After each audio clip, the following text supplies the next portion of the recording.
But over the past 40 years or so, we've seen, right, the increased kind of the fancy term, right, is neoliberalization of the university, right? Essentially, all that means, right, is that the universities, including state universities, are increasingly being operated as if they are, right, businesses, right? The goal is not to provide a high quality education, right? It would be great if that still happens, but ultimately the goal is to make money.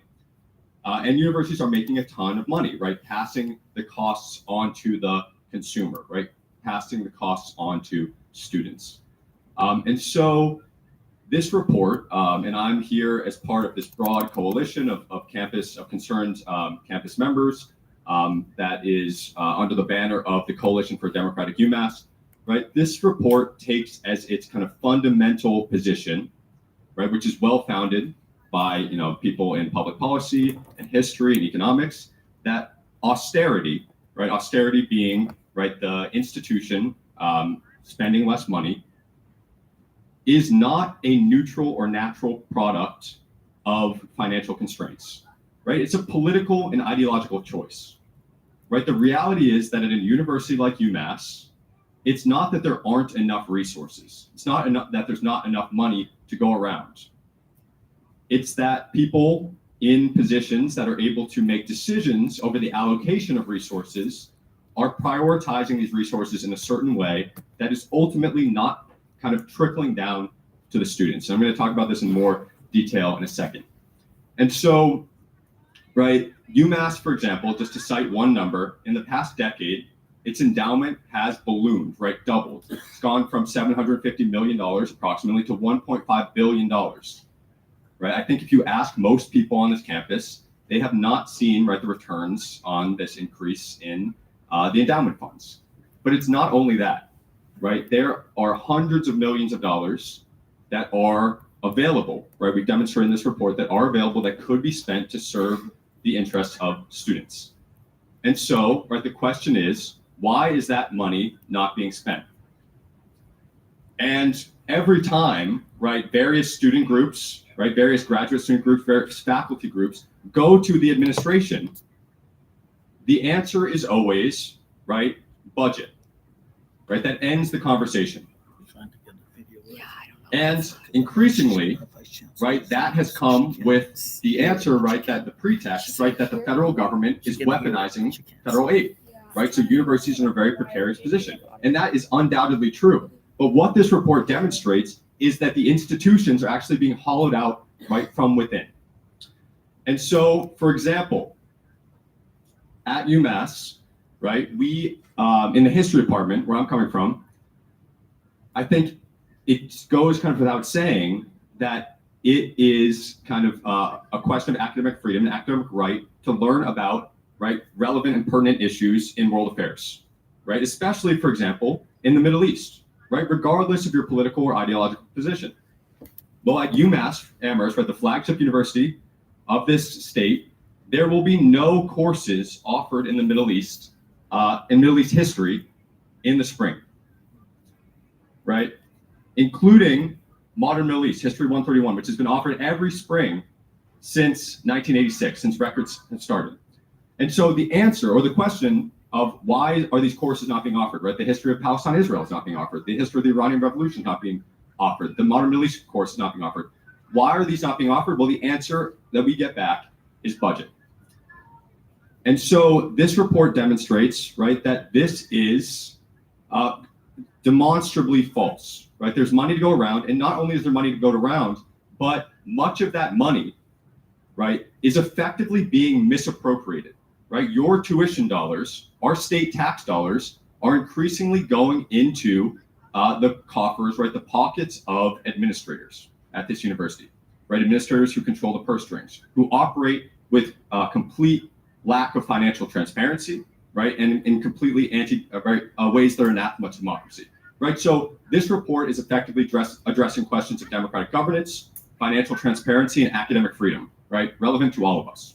And so just to cite some of the key findings of this report, right, it's not only talking about austerity, it's not only talking about the right-wing assault on universities, but administrators, right, people, for example, with the title of dean, provost, and chancellor, right? These are important positions, don't get me wrong, right? Administrators help this university function. But while the student body population has gone up 7%, right, the number of administrators have proliferated, gone up 143%.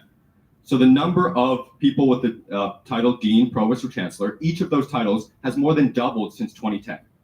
And each of those positions comes with these extraordinarily large salaries, right? We're talking $200,000, $300,000, $400,000, $500,000. And even in the past year, right, when UMass is saying that we need to cut back because of the threat to the federal government, and UMass is cutting not only Middle East history courses, but is starting to cut back on Arabic courses, right? Even as this is happening, every single administrator, or many administrators, got significant raises, right? We're talking $20,000, we're talking $80,000, we're talking $100,000, right? And to teach a modern Middle East course for an adjunct faculty only costs $8,000, right, to teach that course. And so this is across the board, admin. This is also, right, athletics. And not to say, right, that we shouldn't support our athletics department, but the head football coach, I don't know if anyone just saw, I think UMass has the longest losing streak in Division I football. Yeah, amazing, right? Head football coach is getting got a $66,000 raise to bring their salary up to $1.1 million, right? And the university is also discussing building a new football stadium, right, to enhance fan experience, right? I don't know if anyone's been to a football game. Not many people are attending, right? It's a good time. I've been, but still, right? This is arguably, right, a misappropriation of resources. All of this is. And so what the report ultimately demonstrates is that if we reprioritize some of these funding decisions, this allocation of your, right, tuition dollars and taxpayer dollars, right, we can actually create a university that works for all of us, that serves all of us, right, and does not concentrate wealth and power in, right, the administration. And so some of the proposals in this report, and just to clarify, right, this report is not a final report. I mean, it's being published next week, and that's why I'm here, right, urgently, because we really want to kind of have every representative body on campus sign on to this report. But what I want to clarify, right, is this report is not like an indictment of the university or like conclusive decisions that we're going to demand of the university. This is to start a conversation about transparency, about how we can have a more democratic institution for all of us.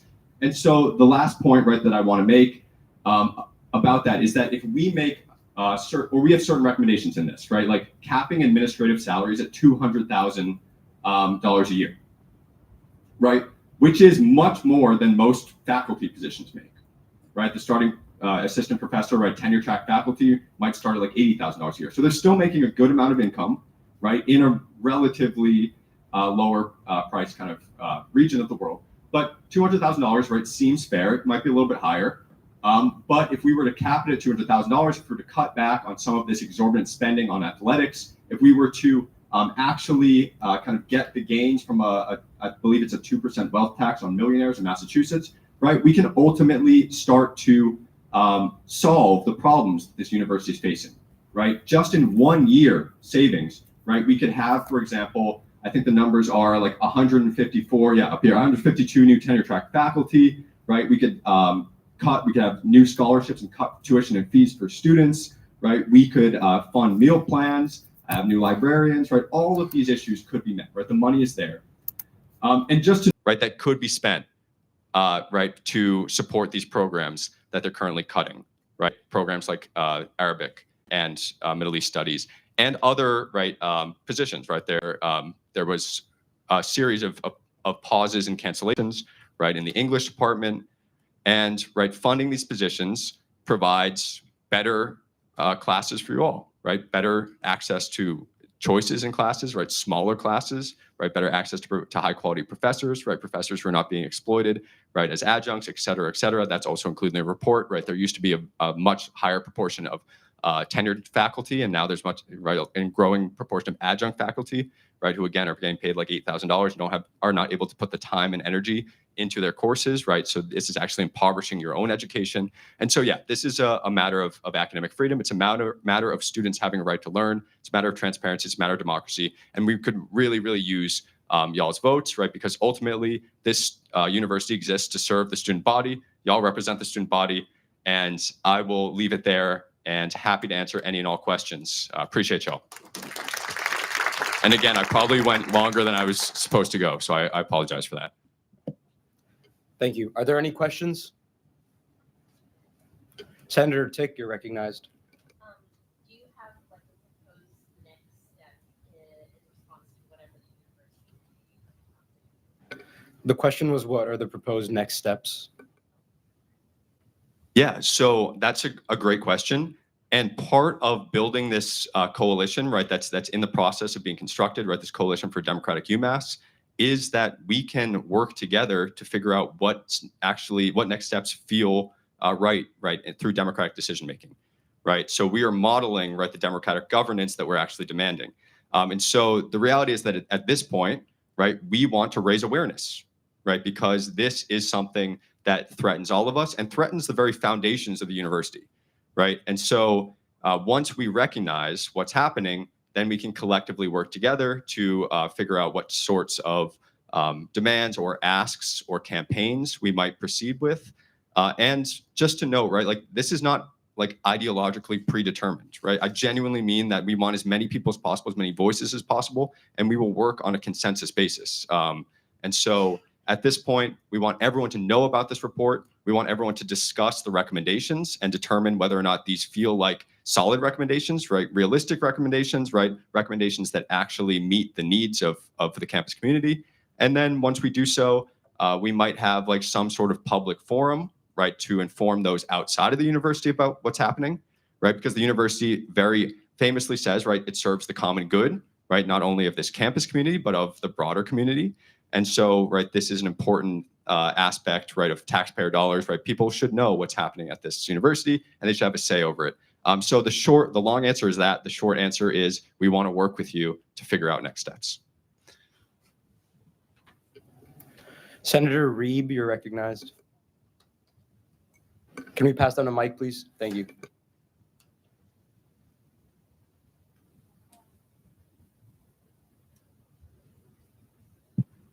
Is there any reason besides budget that the university gave in reducing the Middle East history courses?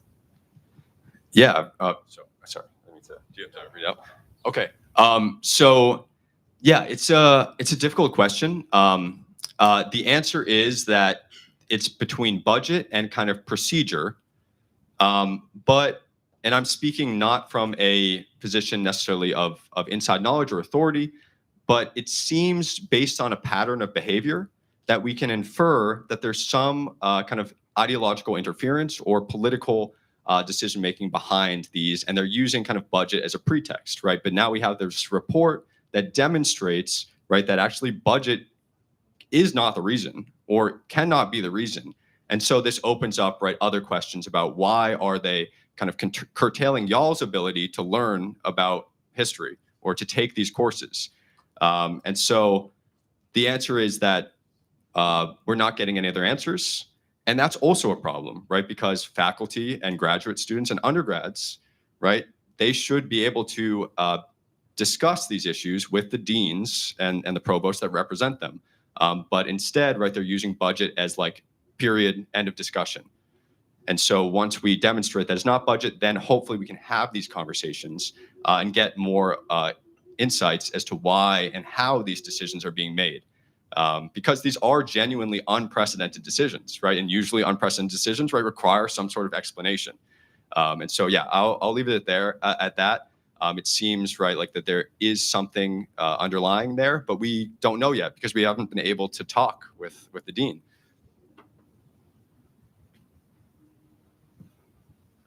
Senator Walker Hoover.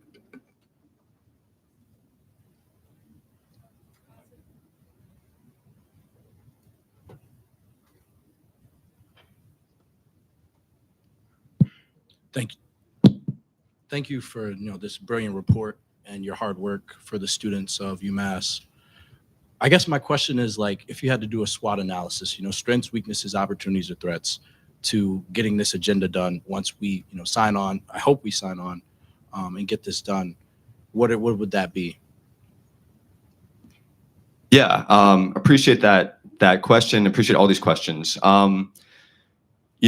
again, I think, right, that this report is the start of a conversation, it's the start of a campaign, right? And this is, to be honest, right, we think this is doable, right? This is feasible, but it's also admittedly aspirational, right?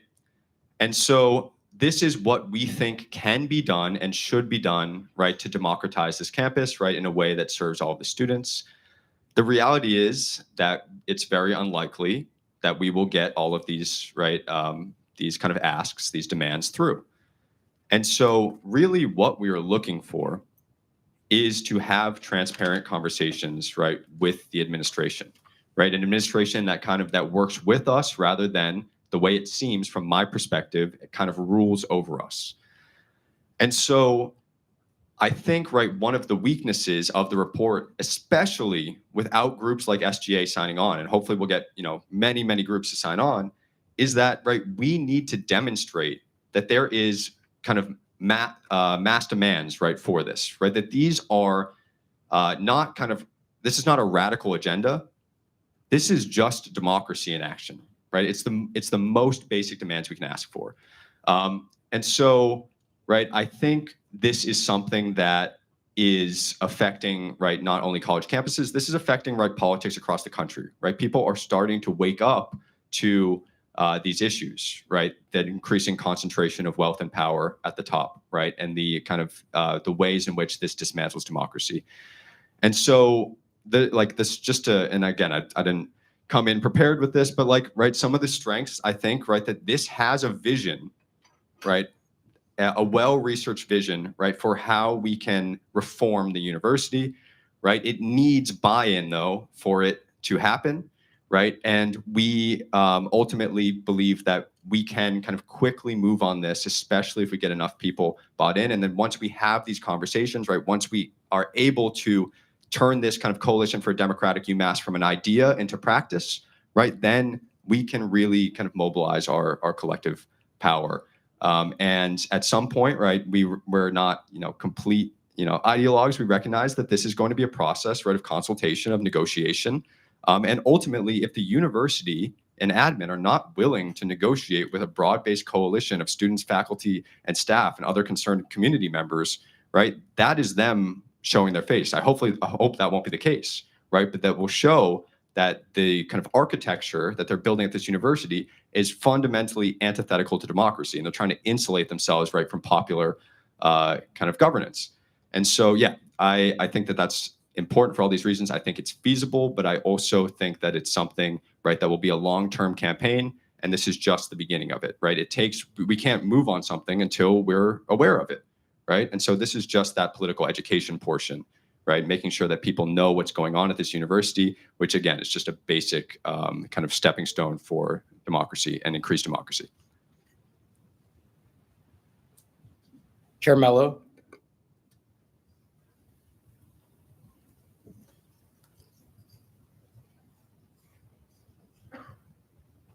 And I do apologize again if I'm taking up time from y'all's agenda. I hope I'm good to go as long as y'all have questions, but I just want to be cognizant of your time. Thank you. I'm curious, so who else has endorsed this, and what endorsements are you also pursuing along with this? Yeah, so we are still in the process this week of finalizing endorsements. So, for example, I brought this to the Graduate Employee Organization, so the union that's representing all graduate workers on this campus last night. We are having an kind of emergency meeting, right? Because again, this is really urgent that we get this signed on, or that we get as many people signed on as possible, as quickly as possible. We're having an emergency meeting on Friday. And we're hoping, right, that will be, positive, right, that people will endorse this. We're also going to basically all of the representative orgs or organizations, right, student orgs that are committed to anything that's directly related to the contents of this report, right? So I know that one of the authors of the report, I believe that they already or will be hopefully getting this week, right, endorsement from, and if I'm speaking out of turn, right, this is without full knowledge of this, but my understanding is from the Sunrise movement at UMass, right, from various groups like UMass dissenters, UMass SJP, but also from the kind of representative groups within departments, right? So the Graduate Historical Association, right? EXO, which is the graduate students in econ. So I don't yet have a comprehensive list, but our goal is as many people as possible, right? I'm just one person that's pitching among many. I can get that information and follow up if necessary, if helpful. But yeah, I don't want to give any information that is inaccurate. But yeah, the goal is that this is a big tent, and we're hoping that everyone can sign on and will sign on and will feel that this is, right, just kind of a bare minimum in transparency. Can I ask a follow-up? Yeah, go ahead. Was delayed, or if this was not endorsed tonight, what would this look like in the future? Like, would you be open to this being endorsed after its publication? So yeah, that's a great question. So the short answer is yes. The longer answer is that we are proceeding right with this report. It will be finalized on Monday, and so you can retroactively endorse the report. But in a certain sense, this will be kind of symbolic or a lack of endorsement. And I know that this is a tight timeline, right? And I don't mean to suggest that you need to operate on our timeline. But we will be delivering this report. We'll be publishing. We'll be printing it. And so if you don't, or if the groups that don't endorse this week, we completely understand. But you will be left off the official printed report. And this will go online, right? This will be disseminated widely. And so there's opportunities to endorse later.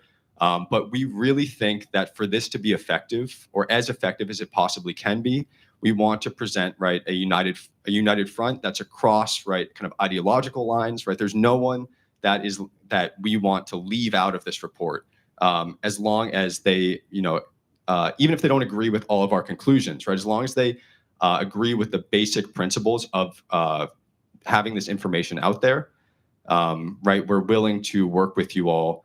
At this point, we're not going to change the content of the reports, but we understand, right? An endorsement is not an endorsement necessarily of every component of it, but of kind of the trajectory of it. And so, yeah, again, the short answer is, if you were to not endorse this and wanted to have further consultation, further discussions, we would welcome you right into this coalition, right? We would welcome your endorsement, but you would not be part of the official endorsement. And so this would be less of kind of a united front, right? Undergraduate student representatives would not be part of that initial process, which to me would be kind of a big hit, right? I think because undergraduate students are so directly affected, but it's also something that I understand given that we're coming to you on such a tight timeline.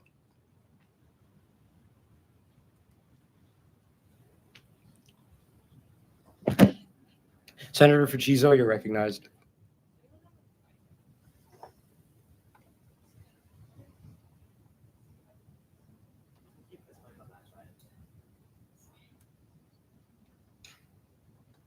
Okay, can you guys hear me? Okay, awesome. So thank you again so much for this report. It's a lot of good information. When you discuss we would welcome you into this coalition, I'm curious to know what the collaborators are on this specifically. Is this a GSG project, or is this just more of an effort by individuals? Can you elaborate on that a little bit? Yeah, so this is initially an effort by individuals who are who started this were affiliated with MSP, right, which is the Staff and Faculty Union, right? So the lead kind of author of this report, the point is going unnamed on the report, not because they don't want to be named, but because this is a kind of part of a collective coalition that we're building. So yeah, it's a history faculty member in MSP, right, that put together this report in consultation with a working group within the faculty and staff union. And then I've been very involved as a graduate union worker. And so thus far, we have not yet had involvement from undergrad groups. And so that's part of the reason why we're here. So the process was just very kind of meticulously putting together all of this information in one place, which was ultimately a Herculean task put on one very committed faculty member who's really devoted to democracy and transparency. And so, yeah, I hope, does that answer your question? Chair Trong, you're recognized. Yeah, first off, I just want to say thank you so much for coming up and presenting. It's really useful information. I guess I just have some questions, more procedurally or more of like from a representative point of view, in terms of like you mentioned it's being finalized on Monday. And I was just wondering, like, is there a reason that it's set to finalize on Monday? Just because like as student representatives, we're supposed to represent all of the student body, even those that like we may not agree with. And like taking my personal opinion out of this, I do have some concerns about that if we were to vote on that today, just because although like I'm sure the report is very good, it's just a lot of content to go through, especially because it's not anticipated. Like we have like over 20 sources. It's like, and if we're putting our name on this, like even though like we would essentially be saying like we support the facts and the conclusion by putting our name on this. And I'm not necessarily opposed to us supporting this. I'm just saying we need to do our due diligence. Yeah, I mean, let me just preface this by saying. What was the question? The question was the timeline for Monday for the finalization and printing. Yeah, so let me preface this by saying, right, like I understand that y'all have, right, a difficult position, right, and that y'all do and should take this seriously. And so I appreciate, right, that and recognize that. And so I don't, right, expect you to just like take my word on this. But the right findings on this report, right, are something that is not only kind of urgent because and time sensitive because we are arbitrarily making it urgent and time sensitive.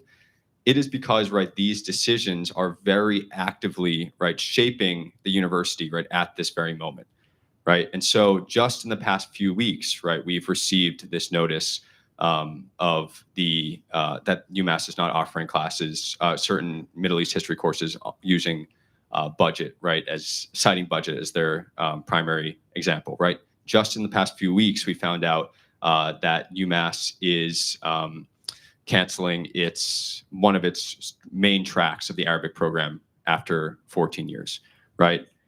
Just in the past few months, right, I put out an article about UMass backsliding, right, on fossil fuels commitments, right, and not only backsliding, but actually kind of pursuing, for example, this thing called I'm not an environment person, I'm a journalist, historian, politics guy. But speaking to physicists, right, people who are directly involved in the carbon mitigation task force, right, this renewable diesel, which as she described, right, in my piece, is the newest scam for survival of the fossil fuel corporations, right? These are things, expensive undertakings at UMass that are kind of irreversible, right? So students are being denied, right, the right to learn, right? The UMass, physical plant, right, is being refit to serve, right, this thing that's advancing fossil fuels despite the commitment, right, to climate zero. And so all of that's to say, right, we want this report out there, one, so we can start this conversation, and two, so we can, right, shift priorities, right? This whole idea, right, that sunlight is the best disinfectant, right? Democracy dies in darkness, right? Again, this is not intended, and it might read as such, which I completely understand, right? It's subjective. This is not intended like as an ideological report. It's not intended as like Republican or Democrat, right, conservative, liberal, right? This is what we're hoping to do here is just democratize the information. And so what I would hope, and I understand, right, that there's a lot of consideration to go into this. What I hope is that an endorsement of this report, and I understand this sort of implicitly, right, might seem like it's, endorsing all of the recommendations, is that this is, right, an endorsement that this is important for us to have more conversations about, right? We're not delivering this to admin and saying you cap salaries at $200,000 or else, right? We're just, and even those recommendations are just to show, right, what might happen or how like this would actually affect students and faculty and staff if we were to implement some of these changes, right? So in some ways, even like that $200,000 cap is arbitrary. But right, this is done by someone like in good faith, very meticulously, very well researched. And again, right, like people should do their due diligence. But I think, right, the endorsement of this report is just an endorsement of the fact, right, that people should know about this, that they should be able to have conversations about this, and that the SGA would support, right, further campaigns that seek to democratize UMass and especially democratize decision-making and democratize the way in which finances are being appropriated in ways that are directly affecting your education, but that you have no recourse over, right? And we've heard testimonies, right? I've heard testimonies, and we're going to continue to publicize testimonies, right, of students who are reliant for their career goals, right, on these Arabic programs, but they just without any say or without any kind of forewarning, right, are being deprived of the right to learn about these subjects. And so we want to be able to come back to admin and say, like, what are your responses to this report? Because just to say that they're budget concerns and then to not give us any more information, right, this is fundamentally anti-democratic. And so once we have this information out there, we can start to have these conversations in a way that's informed, right, in a way that they can't just say, we have access to secret knowledge that you're not privy to, and we can't share it with you. Well, once it's in, right, the public record, and all of this is public information, right? It's just compiling public information. Once that's out there, right, they no longer have that pretext, no longer have that excuse. And so, yeah, that's, again, I'm so sorry. I'm so long-winded, but I hope that helps, or at least addresses some of your concerns, which are very, very valid. I understand. If there are any further questions, the chair will entertain 2 more for time's sake. Senator Golu, you're recognized. I wanted to ask, while I was seeing like the football coach and his annual salary, I couldn't see the income that the athletics department is bringing in. I know how much money is being spent into athletics, and when you look into different schools, they're spending much as well, but they're earning more than what they're spending. So they're having this profit. Do we know if we have profit in our athletics department? Yeah, so that's a great question that I can't answer definitively. My guess would be that no, right? Just based on my experience, right? Not having done this research, that's a great place to do more digging, right? Again, this is just the start. I will say that I was not aware of the fact until recently. I was also a UMass undergrad, that your tuition, you don't get to opt in. You actually pay to subsidize, right, the athletics program, right? You get the free tickets, right, or whatever in response. The free tickets, right, pay several $100s, but that's money that's coming out of your tuition, whether or not you spend that, whether or not you attend athletics games or not, you're paying for that. So again, like, I think more transparency is always better. I think that's a great question, right? Presumably places like, Alabama are making tons of money off their football program. UConn's making tons of money off their basketball program. And this is not to say that that collegiate, right, sports are unimportant, right? But UMass historically has not been very successful in their, like, the actual, at least the big kind of money-making sports. And there also, right, hasn't been a ton of, right, attendance. And so my guess would be that ultimately, right, this money is kind of a net negative, but I can't say that definitively. Thank you. Chair will take 1 more question. Senator Hercule Espinal, you're recognized. You mentioned consulting with other like student stakeholders such as Sunrise, SJP. How do you plan to consult with other like stakeholders of different ideological perspectives? Yeah, so that's a great question, and as I said, right, like, this is intended as a Big Ten, and I didn't mean to leave out staff, right, who are deeply affected. We're also working with PSU, which is the Professional Staff Union, and so just to note, like, the orgs you mentioned, right, like SJP, for example, obviously has a political position. And maybe you could argue Sunrise as well, but like a lot of these organizations that we're coming to, MSP, right, bringing us the Graduate Student Government, Graduate Employee Organization, right, PSU, y'all, right, like, these are not kind of ideological orgs. And so this is not the intention, right? If there are those groups that are kind of more political, right, we welcome them signing on. If they're representative, like democratic organizations on this campus, that's really what we're looking for. And so, right, the question of ideology, I think, right, there is a tendency for certain groups to be more kind of antagonistic, right, with admin over certain policies. But this report is not designed as further as taking like a further militant stance, right? The goal is, and the only way we can do this is if we have, right, these representative groups. The goal is to work with admin, right, to implement these reforms, not necessarily to work against admin, right, in this manner. And so, yeah, I don't know if that exactly answers your question, but anyone that, right, generally agrees, right, with the contents of the report or the need for this contents to be made available, right, to the public, we welcome everyone to come and provide feedback on next steps, right, to be endorsers of this report. And so if there is any kind of tendency towards a certain ideological position, that is not like a deliberate thing on our part. That's just like maybe a little bit of a personal thing that people have some connections to certain groups that might be more political. But the reason I'm here in front of y'all is because we want everyone in there. And yeah, and ready.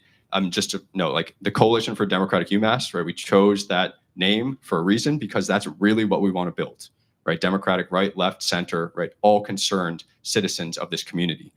So yeah, hopefully that was helpful. Thank you. Yeah, you can go ahead and clap. If there are any more questions, please hold on to them. This will be added onto the agenda and we'll consider it after the rest of our business.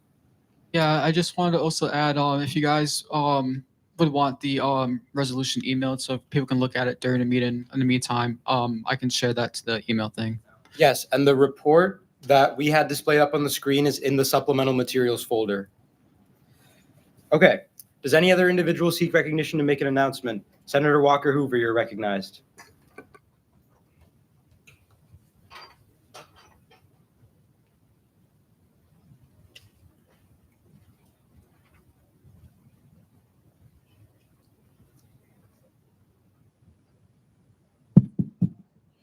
Yeah, so I originally planned to come up here yesterday to talk about USSA like I always do. We passed 3 motions: basic needs, a vote resolution, and a freedom of speech resolution for college campuses and member schools across the country. But I'm here because a more important issue is at hand right now. There was a smoke alarm that went off in my building, which is North Apartments, and from what I've been paying attention to in the news, we have like an understaffing issue at the Amherst Fire Department that affects students and affected, the families of students at Olympia Village, because when that tragedy happened, there were staff members, fire department members at another call. And so they only had 4 firemen, fire people, marshals that were able to go and help out. And so they needed to call people from Sturbridge, Mass, which is 20 miles away, 20 plus miles away. They had to call people from Southwick, which is 30 plus miles away, and other towns like that to assist with the Olympia Village. And then they weren't able to even, save the village, the housing from being completely burnt down. So people lost their stuff.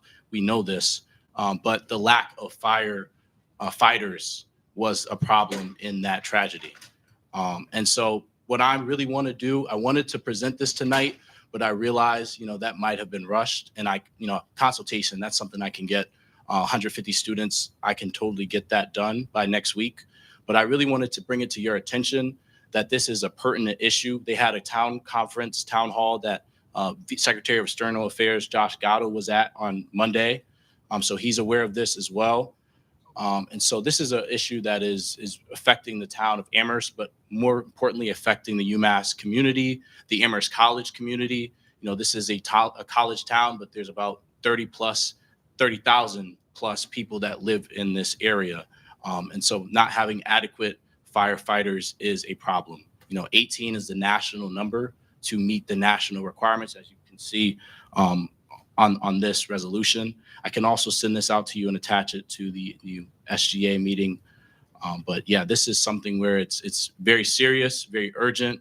I would present this today, But again, seeing that I need consultation, I will go get consultation and come back to present this next week and hopefully, get this passed. Again, this is not anything that's saying UMass has to pay any money.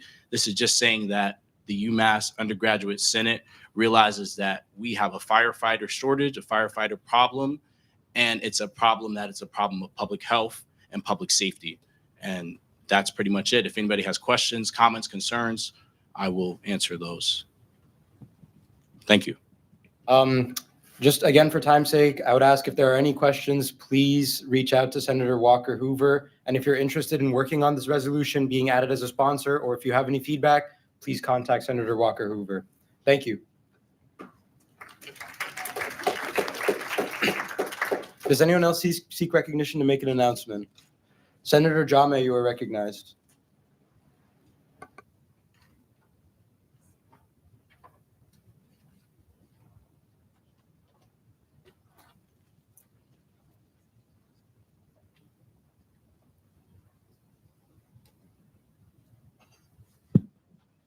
Hi everyone, this is going to be very quick, but one of the initiatives that I'm working on is expanded break housing form. I just need student consultation. So the form has been out for about a week and a half, 2 weeks. It's really quick, it's less than 2 minutes. Everything is multiple choice. So it's just to get a gauge on how many people would like to see break housing expanded, as we only have 6 dorms allocated for that. And for a lot of international and out-of-state students, it's very hard to leave for a short amount of time. Like being forced to vacate our dorms during Thanksgiving and spring breaks are, it's really not feasible. It's something that I think UMass is like the only university I've seen that employs that and that enforces that. So this is just a quick consultation form. If you could share it with your friends as well, or your suite mates or your floor mates, that would be great. So thank you. That's all.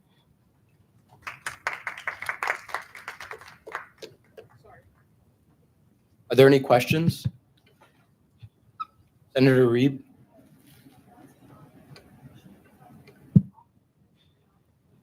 Question was, should off-campus students fill out the form? No. I mean, you can if you would like to see it. It's for student consultation, but this is more for on-campus housing because it doesn't really apply to off-campus. But if you do go ahead, if you want to go ahead, you have free will. Thank you. Any further questions? All right. We also put this form in the supplemental materials folder, so you can access it there. Thanks. Does any other individual seek recognition? Senator Facizo, you are recognized.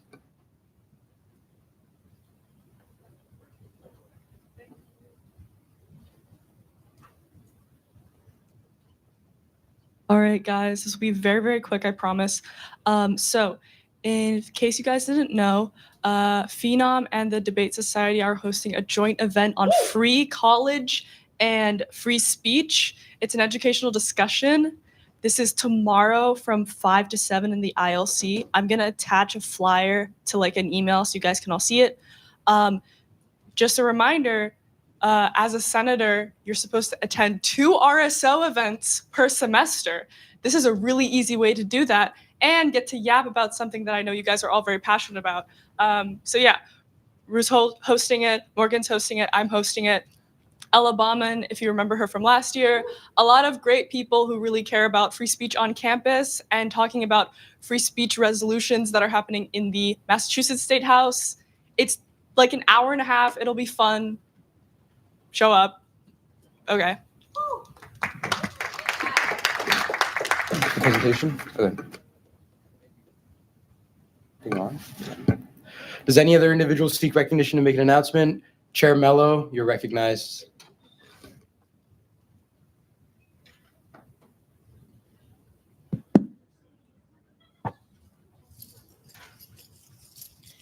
Hey guys, so our office downstairs is a little bit of a mess, particularly the closet. So Darren and I are going to be cleaning it on this Saturday at 1 p.m. If anyone wants to join, it'll be super, super fun. Just reach out to us. Hell yeah, let's go.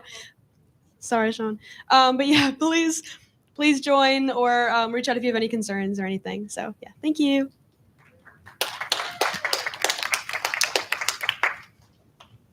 Thank you. Does anyone else seek recognition to make an announcement? Would you state your name for the record? Actually, can we get a mic in the back?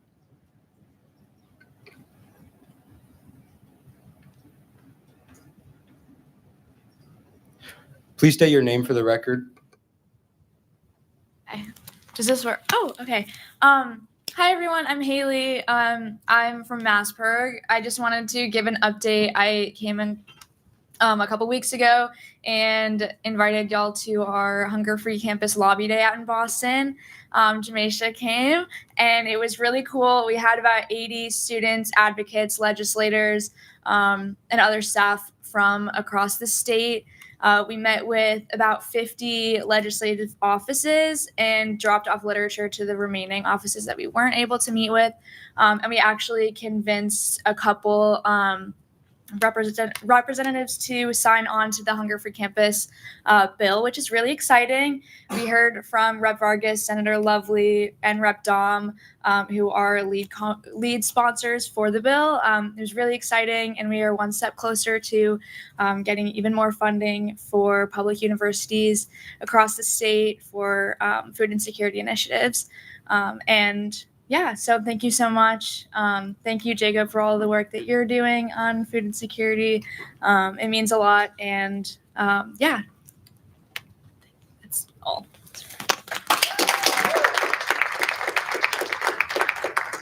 Any questions? All right, thank you. Does any other individual seek to make an announcement? There being no more individuals seeking recognition, the associate speaker will record the roll call.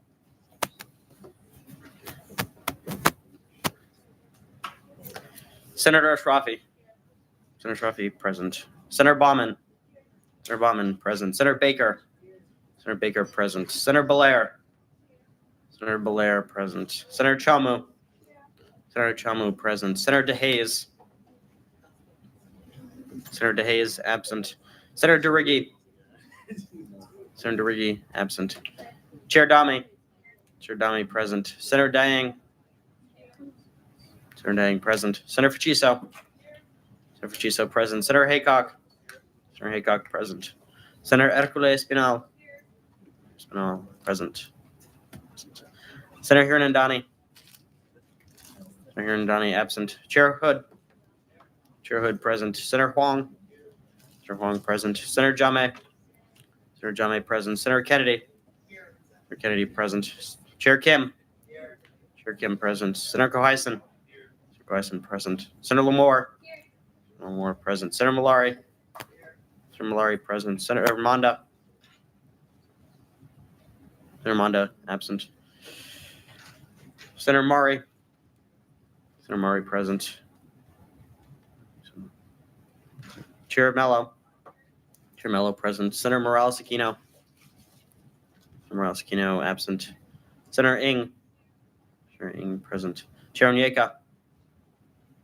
Chair Onyeka, absent. Senator Disha Patel. Disha Patel, present. Senator Meshwar Patel. Senator Meshwar Patel, absent. Senator Rai Patel. Rai Patel, present. Senator Rhea Patel. Rhea Patel, present. Senator Reeb. Senator Reeb, present. Senator Roy. Senator Saini. Saini, absent. Senator Schuette. Senator Schuette, present. Senator Shi. Senator Shi, absent. Senator Siegel. Senator Siegel, present. Senator Sun. Senator Sun, present. Senator Seversky. Senator Seversky, present. Senator Chashwani. Senator Chashwani, absent. Senator Tao. Senator Tao, present. Senator Tick. Senator Tick, present. Chair Trong. Chair Trong, present. Senator Valencia Gallego. Valencia Gallego, present. Senator Verma. Senator Verma, present. Senator Walker Hoover. Senator Walker Hoover, yeah. Senator Wu. Senator Wu, present. Senator Golu. Golu, present. With 40 voting members, a quorum is present. Thanks. Yeah, you guys can clap if you want. The minutes from the last Senate meeting were sent out 48 hours prior. Are there any corrections to the minutes? There being none, the minutes stand approved without objection. Moving on to Committee of the Whole, the Senate will stand in recess and the Committee of the Whole shall be in session pursuant to Title II, Chapter 31, Section 9, subsections 1 and 5. When Committee of the Whole is called into session, parliamentary procedure is suspended and the Senate may not take any official votes or actions. For time's sake, we are going to be moving the parliamentary point training to another day. But I believe there is other business for Committee of the Whole. Secretary Nevins.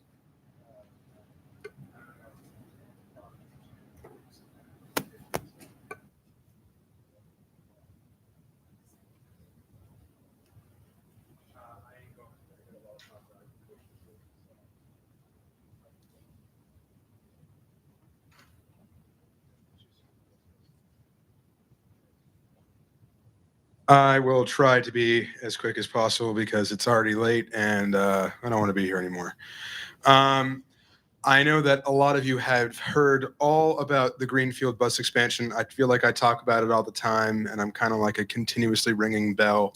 But I'm going to start on why we did all this, why we've come to this solution, where I am right now, where I'm hoping to be in the future, and what's going on currently. So this concept initiative project came out of last year's presidential task force, the student advocacy task force. Now, the former, don't do that just yet. The former president and several other people in the executive last year, myself included, were trying to find ways to work to solve the housing crisis that exists on this campus.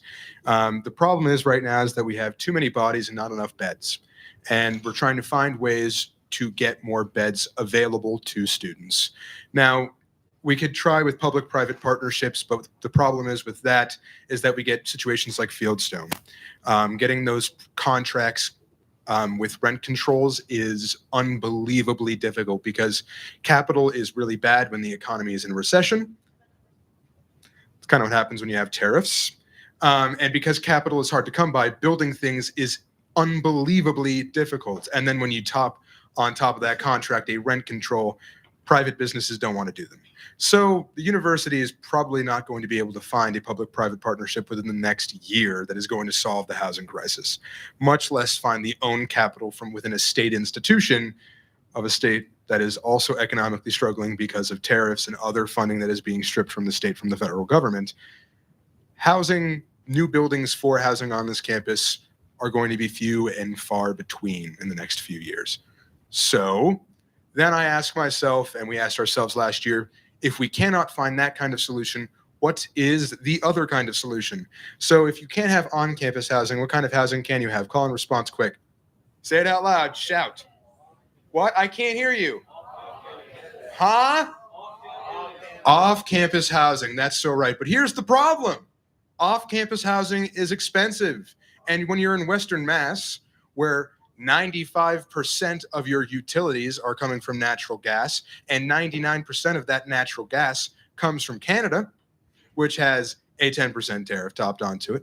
So we have all of these utilities, all of these different costs from off-campus housing, and those prices are going up. These students tend to be on YCMP plans because they're off-campus, which means they have less reliance on the dining halls, but now they're also relying on cooking food at home and produce, meats, cheeses. These are things that are all becoming more and more expensive as we're finding the global supply chain is having a lot more of difficulties, one, because of tariffs, and two, because of global instability. Now, enough of all of that. What we decided is that we need to have public bus lines that can get students that do not have vehicles, that cannot afford to have vehicles, access. And where can we find these new housing developments? Well, in Amherst, it's just simply not going to happen. The zoning laws, the bylaws of the town of Amherst make it unbelievably difficult for new housing developments to come up that are affordable for students, not to mention they're running out of space here too. So we took a look at the existing bus lines. Now, Cody, if you could knock it to the next one. These are the current bus lines that the PVTA system has. And if you notice, there's a black line that goes from Greenfield all the way down to a nice little town called Pelham. I'm sure if you're from northern Mass, New Hampshire, Maine, you've driven through Pelham before. So I know that a lot of you think that we're trying to build a new bus line, but that is not the case. It is an expansion. We're expanding upon an existing line that already happens. So right now we have a line that goes from Pelham to Greenfield. This is a shuttle. It doesn't have actual buses. They have those smaller buses that you see normally. This shuttle essentially exists to bring people from Pelham, Amherst, the town of Deerfield, which is just a route right there, Sunderland and Leverett, up to the Bay State Medical Center in Greenfield and the Oliver Transportation Center, which has train lines and other bus lines and has connections to the FRTA, which is the Franklin Regional Transit Authority. That is connected to the entirety of Franklin County. So why Greenfield? Why this expansion? Why this shuttle? Why all of that? Well, there is an executive summary of all of this, which I will be sending out. Greenfield's rents are considerably lower. Now, if you've ever gone shopping or popped a nice little time onto Zillow and you've looked up Amherst rents, well, you've noticed that they're quite high. In Greenfield, they're about 30% cheaper, which is quite considerable. Not to mention that it's also quite a nice place to be. Now, if we can go to the next slide, please. These are our current service areas. Now, what you might notice is that Greenfield is not in our service area, and that would be because they are under the Franklin Regional Transit Authority service area. Now, what that means is that this proposal would not just be with the PVTA, it would also be with the FRTA. And because it is an expansion, it's not a new creation, that contract already exists. So simply what we are asking is that we are going to get the capital and annual costs to see what this costs to have it be functional, both in the beginning of getting these buses that they need and those annual costs for the people that will drive those buses and for the systems that will make those buses possible. Because that contract already exists, we're simply changing it a little bit, but we don't have to change any more of the deals. If you can move to the next slide, please. All right, this is the current map. And now over here, based off of a 2014 study that all of my research is based off of, what we did last year, that is the best case scenario that the PVTA has lined up for what they want. And if you can see, it's a little bit cut off because the map ends there. They have a line that is a true line. That means it's a consistent line, not a shuttle, that goes all the way up into Deerfield, which is right about here, which is where that shuttle passes through. So our argument is that they have this best scenario, right? They have this bus line that goes from Pelham, it goes up to Deerfield, and it stops there. Well, we have a current line that starts at Pelham, goes all the way up to Greenfield. And if in the best scenario, they can have that, we can have an even better scenario where it goes all the way up to Greenfield. We can expand upon this current line. We can get the resources that we need from the state, and we can make that happen. If you can go to the next slide, please. This is the Composite Transit Demand Index. It's based off of a lot of different things that they track, so I'll try and keep it as much as I can understandable. This kind of explains it a little bit, but it measures the density of population and the jobs, and then it's taking in socioeconomic factors. So, do you own a car? Do you have food insecurity? Do you have housing insecurity? What is the density of that food insecurity and housing insecurity? What's the density of not having a personal vehicle or dependency on a personal vehicle? And it's denoted, we have this large swath in Springfield. We have major focus at the PVTA on Hampton and Hampshire counties, but none on Franklin because the FRTA exists. But that cross transit authority help, if you can see up there, Greenfield does have a considerable density. The town is the largest city, actually, in all of Franklin County, and it is home to Greenfield Community College, forgive me, which the university and the provost's office is desperately trying to make deals with to increase our connection with them both so mass transfer students can come here, and so the students here who can't afford those winter or summer courses can take classes there as well and still live here on campus if they're in break housing, or if they live off campus but can get to the UMass campus. All right. Now, they tried this before. Actually, Amherst Regional Middle School and Regional High School, they tried to make programs with Greenfield Community College so that their students could go up to Greenfield and utilize the services that the community college has there. And it failed. Now, I'm going to spitball here. Do any of you know why that program may have failed? People who don't have personal vehicles because they can't drive because they're underage, couldn't get up to Greenfield. What would have solved the problem? What was that? Buses. Yes, buses would have solved that problem. Actually, it's been a problem that we don't have a connection with Greenfield Community College in terms of buses and shuttles. By not having access to that, we cannot get our students up there. And theoretically, you can get up there. And I say that because I've done it. But it takes a bunch of transfers and about 2 hours out of your life.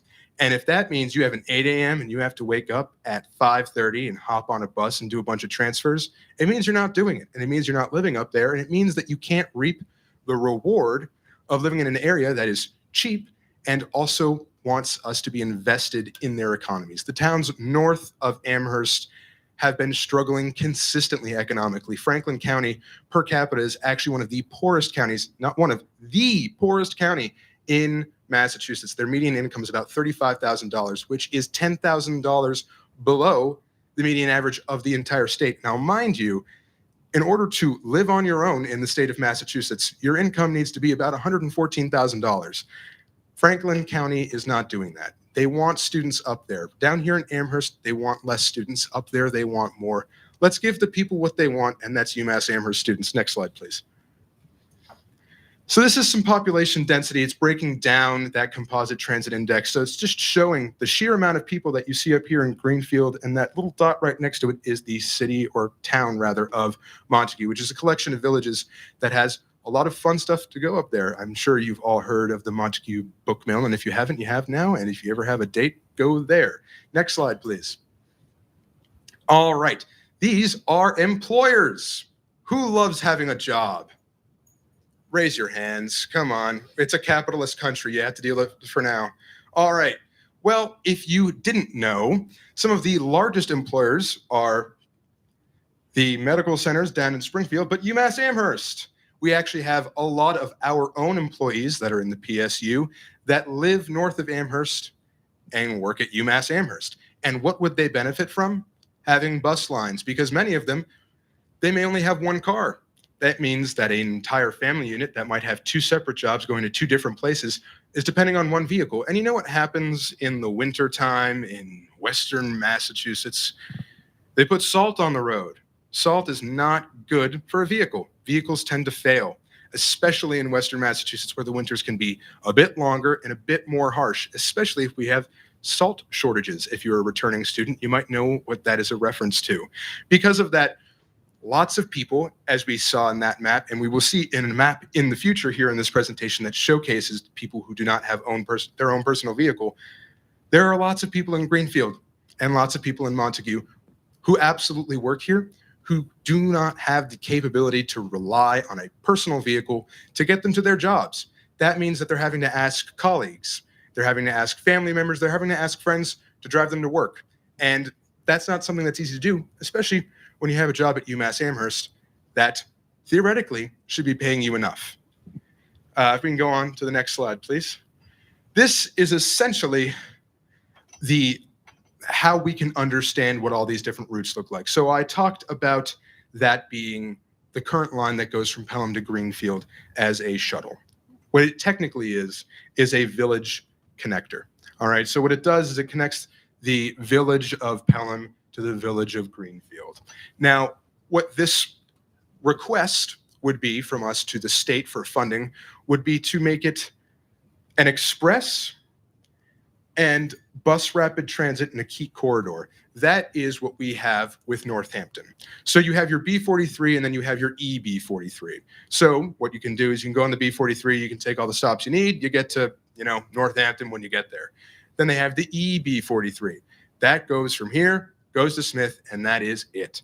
So what this recommendation would be to do something in the same vein. The problem that we have right now is that a lot of people are actually leaving northern parts of this valley to live closer to UMass Amherst because the buses are few and far between, and students feel as though they can't rely on them. So we need to showcase that they can, and by having a secure express line that goes all the way up to Greenfield, making it more accessible, and more consistent buses that are going up and down these roads. Not only are we increasing the frequency because we have more lines going down the same corridors where students can be living in Sunderland, Deerfield, Leverett, and Greenfield, but we'll have that express line that can get students right there when they need to be, how they need to be. Next slide, please.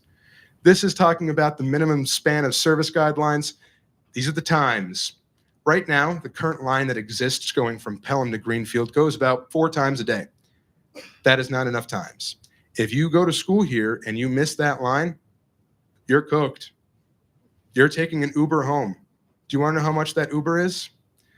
Well, that's fun, because I'll tell you what that price is. It's $80.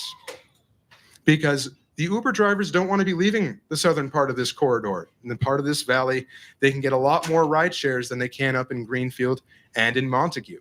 So they're less likely to, 1, take your ride, and 2, they're more likely to charge you a whole heck of a lot more. And especially if we're advocating for students to live in these areas because it's cheaper, that means that we're taking advantage of our low-income students that are looking for those low-income opportunities for housing. Next slide, please.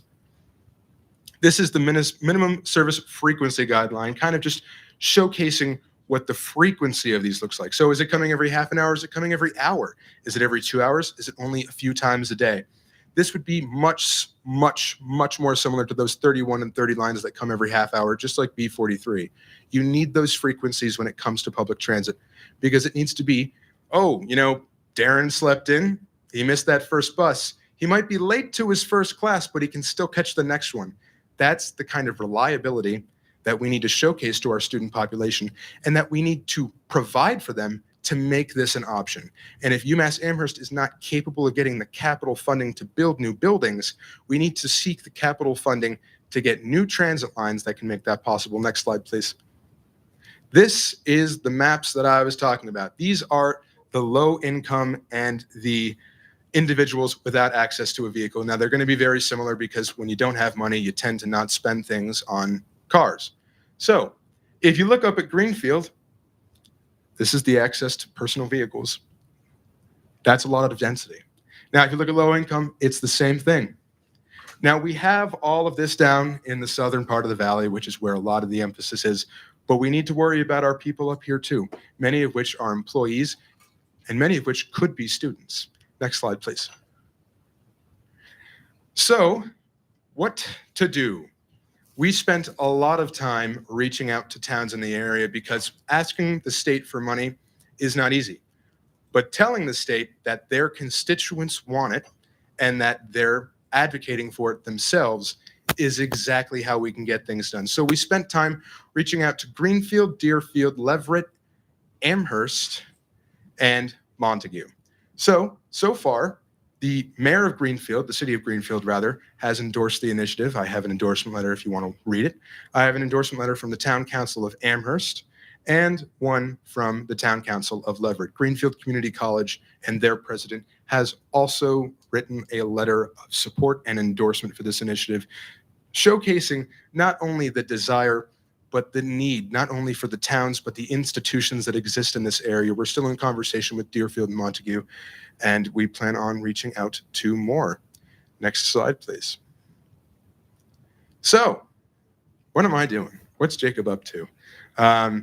This has been a long-going project. I've been working on this since last April, so a lot of things have been done. That's kind of what all that was. The research, the reaching out. So if you can go to the next slide, I'll talk about what I'm doing right now. I'm still reaching out to people. Oh my goodness. People love to leave me on red, but I just keep coming back for more. So I've been talking more with Pelham, Montague, and Deerfield. A lot of them, especially in Montague, are concerned about the current routes in the FRTA. I've talked with FERCOG, that's the Franklin Regional County of Governments. Just imagine you have, you know, like they do in the South, a county mayor. That's essentially what it is. It's a little bit more representative democracy. But we'll be reaching out and talking with them, especially with PVTA and the FRTA as those conversations continue. Securing capital and annual funding. I mentioned that earlier. I have talked ad nauseum about this initiative with the UMass administration, and they are prepared to support and help us. Both the Vice Chancellor of Government Relations, the Director of Community and engagement and strategic initiatives and university relations. They're all very supportive of this because they want to help students get housing and they don't want to pay for it. So we are in tandem working with the PVTA to get the capital, which is the money they need for buying the buses, building the infrastructure, and getting the administrative needs to employ new staff, and the annual funding, paying for new staff, paying to maintain those buses, paying to maintain the new infrastructure. We're going to be getting that from the PVTA leading up in the next few weeks so that we can then go to Senator Joe Comerford and state reps Susan Ann Whips and Mindy Dom, reaching out to those delegations and saying, your people are saying that they want this. Not only is it the students of Greenfield Community College, UMass Amherst, but it is the towns of Amherst, the towns of Leverett, the city of Greenfield, the county seat and the largest city in Franklin, the town of Leverett. Some of these cities that are struggling economically and are dependent upon investments like this, of which our state senator, Joe Comerford, who is the vice chair of the Ways and Means Committee, hey, Joe, one of her major initiatives, more bus lines. So we're in this fabulous position, especially as the bipartisan infrastructure law, the one that passed by Biden, next year is the last year of it. And it is projected to be the largest investment in public infrastructure and public transit in history. So now is the time for us to capitalize not only on this important initiative, but the moment that can make this possible initiative that is not an easy one possible. Next slide, please. So what are we going to do about it? What can we do about it? Next slide. Here's what we're going to do. We're going to bring this to the state. We're going to get all of this information, all the necessary stakeholders, and we're going to tell the state, those individuals who represent us, that we not only want this, but we need it. It's really important. The towns have been telling us how it can help them, and we know how it can help our students. I would be open and would invite any and all of you to help me out on this.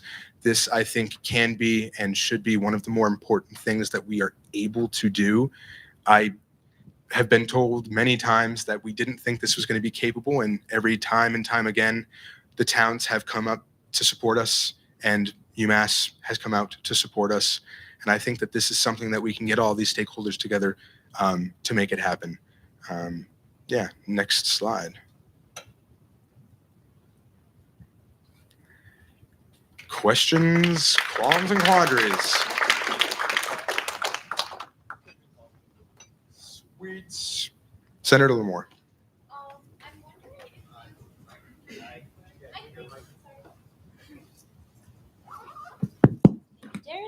Darren, I'm wondering if have you tried to get in touch with the people at the Link 413 initiative? They might be able to help you because do you know what that is? If you could describe it to me, that'd be So the Link 413 initiative, it's something I've been excited about because my family is from the area. There are 2 new bus routes that are supposed to be launching, one from Pittsfield to Northampton and one from North Adams to Greenfield.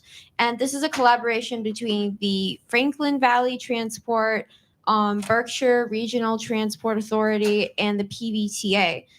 And I know that they were able to receive funding from the Massachusetts Department of Transportation.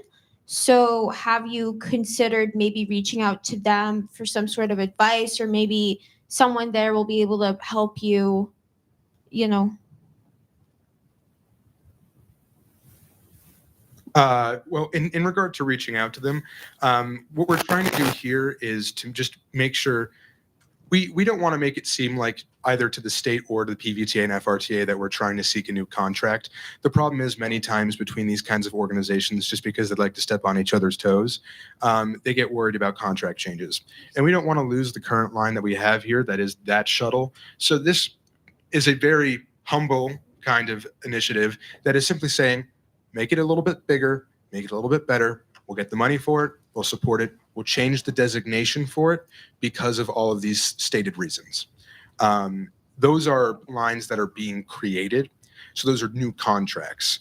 And we're trying to just stay away from that because we don't want to scare FERCOG, FRTA, or PVTA off in regard to a contract bidding conversation that would also bring in their unions too. Okay, that makes sense. I mostly just asked because I don't know exactly how easy it is or would be to receive that funding. Although, thank you for clarifying all that for me. Chair Trong.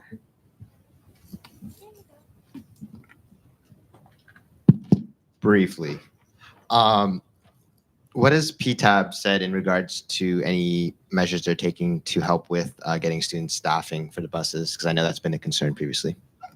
Yeah, so Can we clarify what PTAB is, please? Parking Transportation Advisory Board. Yeah, so as far as I'm aware, in regard to this line, currently there are no student staff on it because it's not it's essentially just a shuttle. From what I'm aware, some of the larger lines that go farther off campus and aren't based in their starting points here, this one will be starting in Pelham and ending in Greenfield, not starting, I'm just going through this campus. Those typically aren't staffed by student employees. I have a meeting in tandem with the PBTA and PTAB on December 1st coming up. We've not yet set up a time. Once I do, and we'll be invite open to anyone who wants to be involved in regard to that. I am sure that that will continue to be an issue. From what I'm aware of, this and the money that we would be asking for in this would be for adult staff. Just because of the contract bidding between FRTA and PBTA and the issues that come up from that. Chair Hood, or I guess Senator. Miles Turkey. I'm just curious. You said it goes from Pelham to Greenfield. Can you clarify, like, exactly where people going to UMass, like, where the stops would be that they would be getting on, getting off? Currently, it goes all the way up North Pleasant Street. So it's the Studio Arts building. Woo! It stops in front of all. Because it's one of those stops. Short buses. That's why. Okay. Yeah, it's the shorter buses you have to flag down. This one would be one that you don't have to flag down. It's going to stop there regardless. Essentially adding on to the 30-31 lines that go up north too, and then this one just goes farther. And then has an express lane on it as well because it is a longer line. Are there any other questions? Senator Hercule Espinal. So I was talking to like some student bus drivers about this who think this is like a really incredible initiative. They were just kind of concerned about like staffing with like adult drivers and whatnot, considering pay. So one of the things that they brought up was how like in other areas such as Springfield, they're paid upwards of 50 to 75% more. So how would you encourage, or how would the state encourage more people to apply for this job if they're paid significantly less in this route maybe? Yeah, I will say that pay difference exists because it's the union in Springfield is denoting safety measures and paying for that safety. I can't imagine that this contract would change. The contract pay would have to change because it's going from the designation is changing from a shuttle to a more hardened bus line. I can't imagine that it would go up to the same rate as those of Springfield because the safety index is a bit better because there are less people around. But that is certainly something that is within the conversation that we want to have, and where that part of the contract would be reopened and would open up new benefits, not only for people here, but people in Franklin County, which they are desperately in need of more opportunities like this. It will be a competitive wage. Anything else? Cool. If you have any questions, please email me. I will be sending the executive summary and the research that we have on this so that you can peruse that on your own. I believe that this is attached with everything else. And please just ask me questions whenever you come up and find them, or if you have any other bus questions, I can help you out with those. Thank you.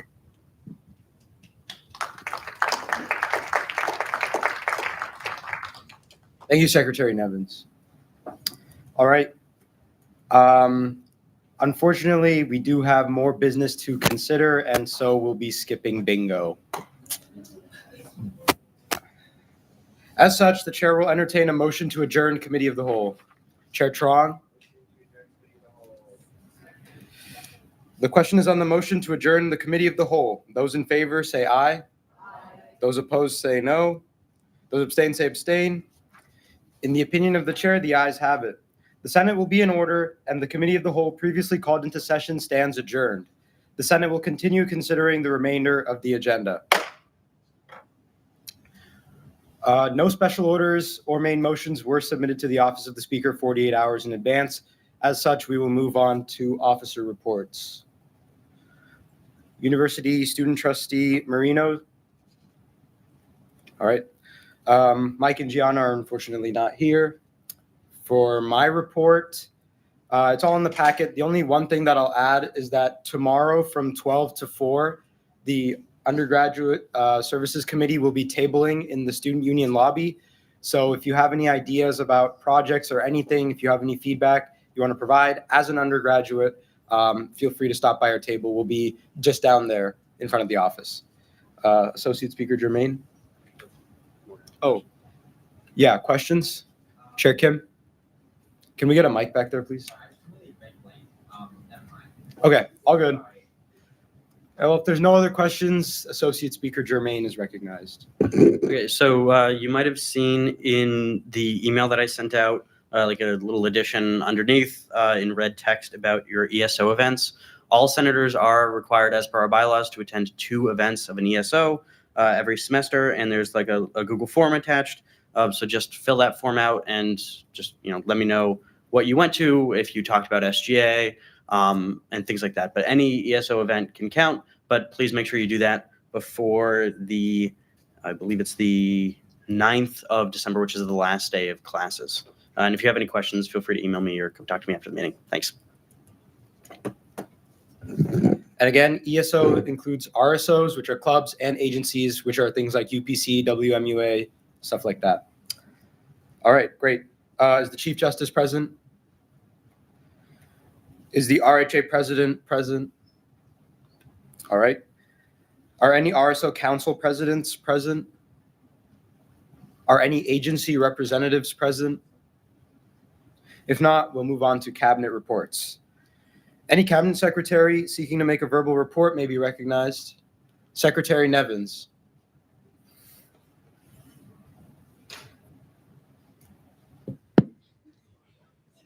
For a brief report.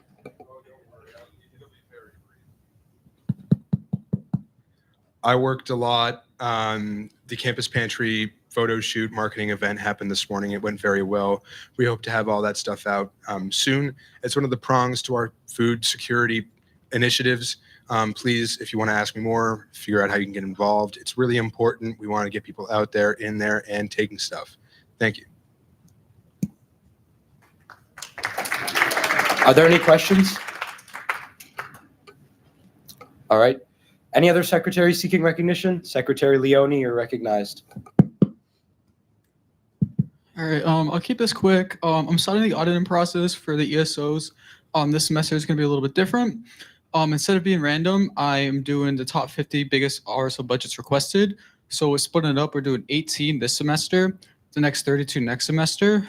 And we're splitting it up that way because this semester, I'm going to be auditing all 12 agencies. And that's going to help us with the SATF reform.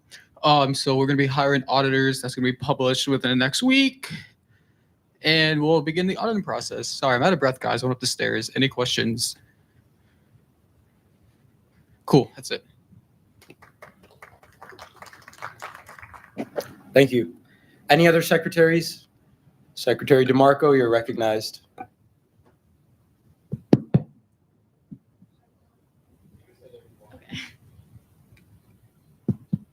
I didn't get my report out this week, but as per usual, I've been doing the RSO applications. Those should be finished up soon, and we can start with the appeals process. I've also been finishing up adding locks and labels to the lockers, the RSO lockers, following my audit a couple weeks ago. That's just been a lot of busy work, running back and forth between the office and the lockers. And then we've also been working with the Registry Reform Task Force with other leadership. We're kind of in the research phase of the event space booking initiatives. So, reaching out to other bodies on campus and administrators just to figure out how we can make systems easier for everyone and be a support system for those who deal with space booking for RSOs. And yeah, if you have any questions. Are there any questions? All right, perfect. Thank you. Any other secretaries seeking to make a report?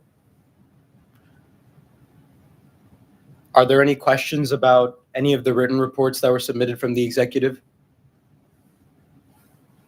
All right. Are there any faculty senate representatives seeking recognition? Senator Mari, you are recognized. I attended the IT Student Advisory Board meeting today, and they talked about a possible replacement to the iClickers, which is a software called Top Hat, and they gave a presentation about that, and everyone voted for that to officially replace iClickers. That's it. Perfect. Thank you. Any questions about the ITSAB? All right. Secretary Nevins, you're recognized.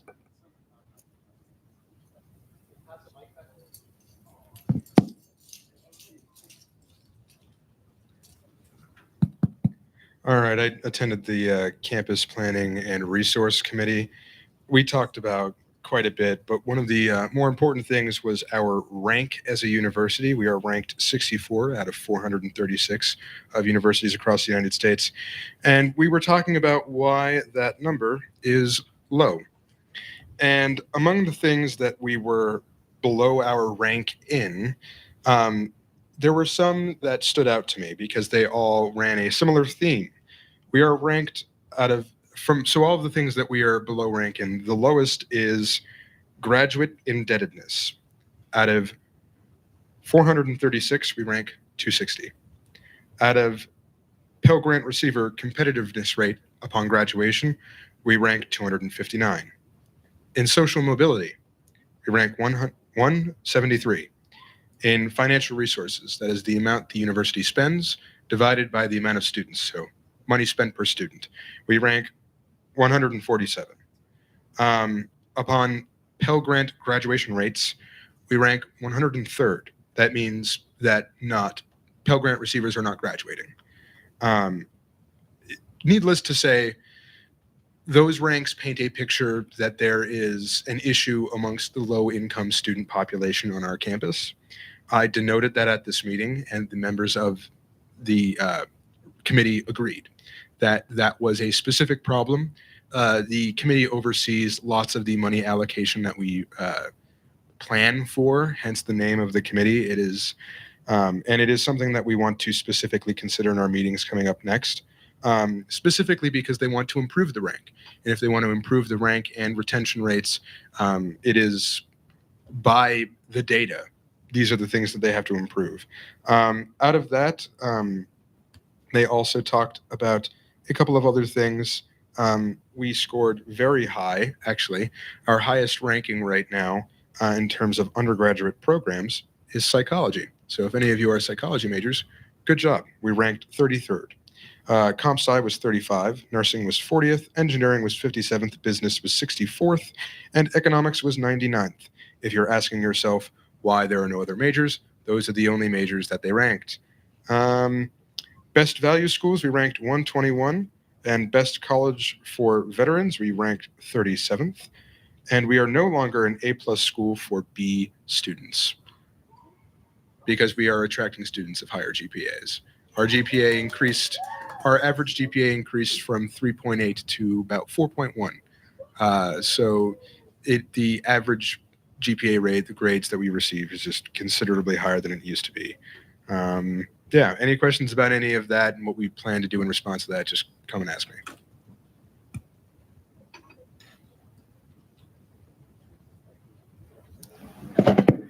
Any questions? All right. Are there any more faculty senate representatives? Chair Mello, you're recognized. Yeah, I went to calendar meeting this week, just a brief update. The calendar for next year will be the one that I presented that it currently already is, except we're gonna have 4 days of finals. So that's just taking off half a day of finals. It's on the 5th day. The 5th day will just be half a day of makeups and then early move out. So RAs should only have to stay until potentially around 2 p.m. or 5 p.m. On the 23rd of December. So still quite late in the year, but not Christmas Eve anymore. So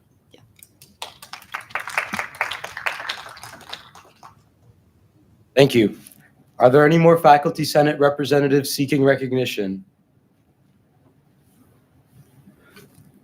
Are there any ESO event representatives seeking recognition? Are there any advisory board representatives seeking recognition? That's SABs. Okay, just super briefly, I was at Admin Finance SAB. I was the only one there, but basically the big takeaways from that meeting is that the Board of Trustees will be meeting in early April, and they're not anticipating any additional state appropriations for FY26, which means that basically tuition is going up, but nothing new. From the Bright Act, the school is expecting to get 600 million out of the total 2.5 billion that's provided. The Vice Chancellor of Admin and Finance said that that falls short of our needed investment. And then we'll also be receiving money from the Drive Act, and that'll be in the amount of about, I think, 100 million, in that ballpark. Anyways, neither bill is far enough in the legislative process to be considered in any tuition calculations. Are there any more advisory board representatives? All right, we'll move on then. Does any committee chair seek to make a verbal report? Chair Dami, you are recognized. I didn't get my report out in. It's been a busy week, but the only thing that I really have to report on is that appeals process will be starting next week. So yeah, for RSO applicants. That's any questions? Dale? Yeah, Secretary Leone. Do we have a number of like how many RSOs got denied and like what the deadline is for them to appeal for an appeal? I'm gonna pass that question to Julia.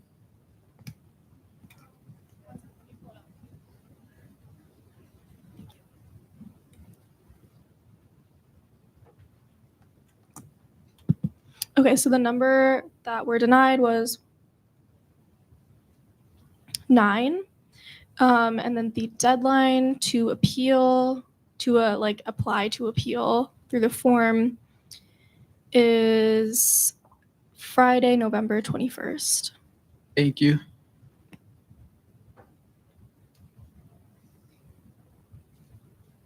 Any further questions? All right, does any other chair seek to make a report? Chair Trong, you're recognized. Briefly, for Finance Subcommittee Chair Nguyen, he's just been working on the emergency funding guidelines. Thank you. Any questions about the emergency funding guidelines? All right, Chair Mello, you're recognized.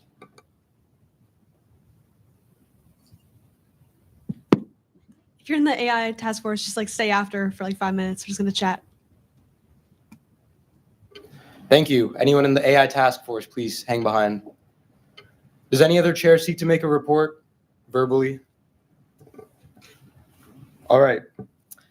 JD is not here today, unfortunately, so we will move on. Are there any motions on the floor except a motion to adjourn? Chair Mello?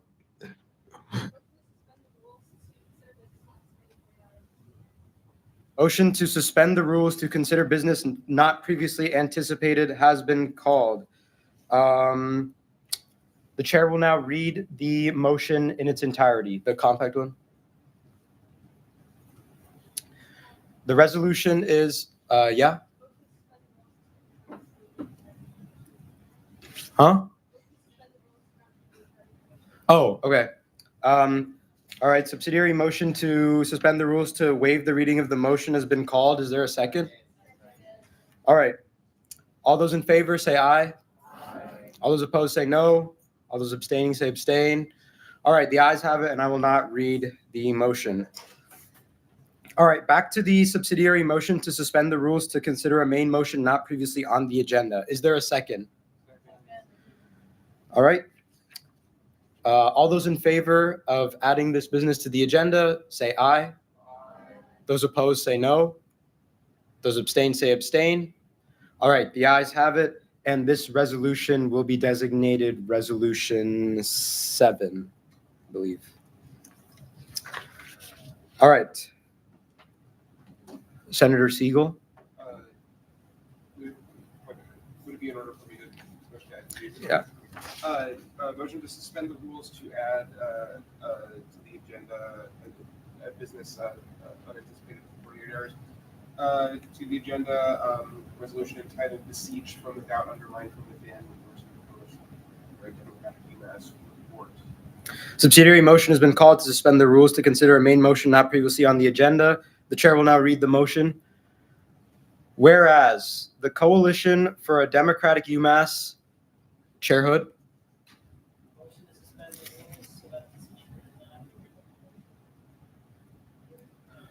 All right, subsidiary motion to waive the reading of the motion in its entirety has been called.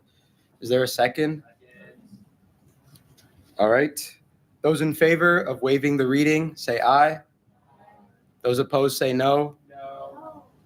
Those abstain, say abstain. All right, vote is in question. We'll move to a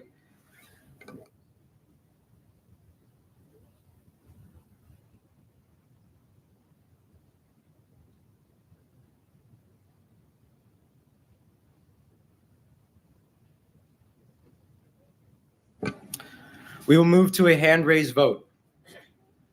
Those in favor of waiving the reading of this new resolution, the besieged from without, undermined from within, from the Coalition of the Democratic UMass, please raise your hand if you're in favor of waiving the reading.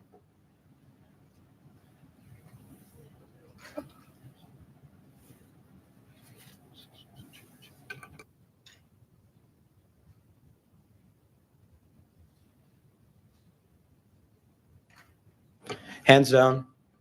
Those opposed, please raise your hands.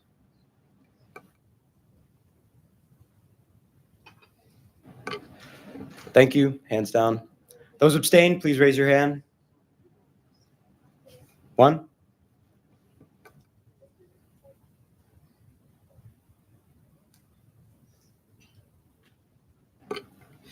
A motion to suspend the rules passes by a 2/3 majority. We had 22 ayes, which falls short of the requirement. As such, I will read the motion in its entirety. Whereas the Coalition for a Democratic UMass has released Besieged from Without, Undermined from Within, which was the report that we were just viewing during announcements, which details how UMass Amherst's current budgetary practices contradict the university's mission and weaken its ability to resist external political attacks. And whereas the report identifies substantial alternative funding sources, including reductions in upper administrative spending, reallocation of athletic funds, use of campus surpluses, access to the UMass System Stabilization Fund, responsible use of the UMass endowment, and billions in available state-level revenue that could prevent unnecessary austerity measures. And whereas the report documents a 143% increase in upper administrative positions since 2010, a sharp rise in administrative salaries, and stagnation or decline in academic and student support investments. And whereas UMass Amherst accumulated more than $220 million above this Board of Trustees 2% surplus target between the fiscal year 2022 and fiscal year 2024, demonstrating available resources that could have been deployed to protect academic programs, staffing, research, and student services. And whereas the university's commitments to academic freedom, environmental responsibility, including its carbon zero by 2032 pledge, and student well-being require transparent, democratic budgeting processes consistent with the inclusive decision-making standards outlined in the university's own strategic plan. And whereas the SGA Senate, as the elected representative body of undergraduates, has a duty to elevate research and analysis affecting student welfare and the long-term integrity of public higher education, therefore be it resolved. The Student Government Association Senate formally endorses the report Besieged from Without, Undermined from Within, and recognizes it as a credible, data-driven analysis of Loop University financial practices.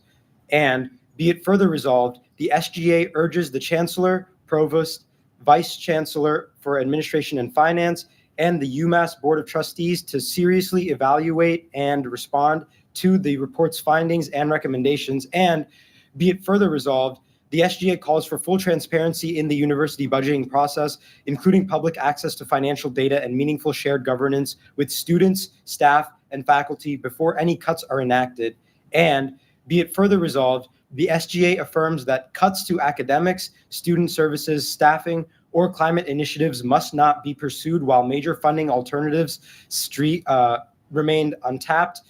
And be it further resolved, the SGA supports aggressive pursuit of state-level funding, including fair share amendment revenues, the DRIVE Act, the BRIGHT Act, and corporate fair share legislation to strengthen public higher education. And be it further resolved that the Associate Speaker of the SGA shall transmit this resolution and the endorsed report to the Chancellor, Provost, Vice Chancellor for Administration and Finance, the UMass Board of Trustees, the Faculty Senate Secretary, and the Graduate Student Senate Speaker. And be it finally resolved that the SGA Senate will use this endorsement as a foundation for continued advocacy to protect the mission, accessibility, and public character of UMass Amherst. The resolution is sponsored by Senator Siegel, Senator Wu, Senator Walker Hoover, Secretary Leone, Secretary Nevins, Chair Kim, Senator Valencia Gallego, Senator Schuette, and President Emeritus Humphreys.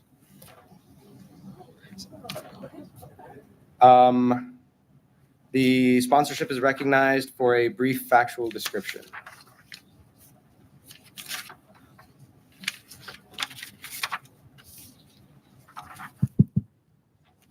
I like standing on this side every time I do a presentation, but you guys can say whatever, it's fine. All right, I don't want to keep us much longer. Eric did the presentation. I guess more so, I guess I'm up here to basically ask if you guys have any questions regarding the specific wording of the resolution or any last minute questions that we can try to answer. I know Eric's not here anymore, so I don't know how well I can answer questions about the actual report, but if there's any questions about the actual language of the resolution, I guess let me know. But otherwise, really quickly, I would just echo everything that Eric said. I would say that this is basically just the SGA endorsing the report, that it's, a credible financial analysis, and that we're ultimately just asking the administration to engage in conversations surrounding this issue, to engage in conversations surrounding the democratic input of the budgetary process and all the budgetary processes at UMass. So yeah, do you guys want to add anything? Otherwise, yeah, I think I just think that this is a really, this report is a particularly vital thing to be happening right now, as decisions continue to get made about the future of the university, about as precedents continue to be set about like how the university will operate going forward. I think that we're at a really important moment in when it comes to public education and education, higher education in general. And I think that we're at a sort of a crossroads where we decide, do we capitulate? Do we engage in austerity, et cetera? Like as sort of the forces of all that is evil in this universe are sort of pressuring us to do, or do we, really make an effort and use our voices to push back against that? I think especially with what Ishan said in his report earlier about the fact that tuition is going to be raised in the coming couple years again. I think it's really vital that we start to talk about like how do we, talk about like, especially if tuition is going to be raised, ensuring that this university is putting that towards what it needs to be put towards. As we are still voting on adding this to the agenda, does the sponsorship wish to speak on the necessity of adding it to the current agenda? Yeah, Eric mentioned it.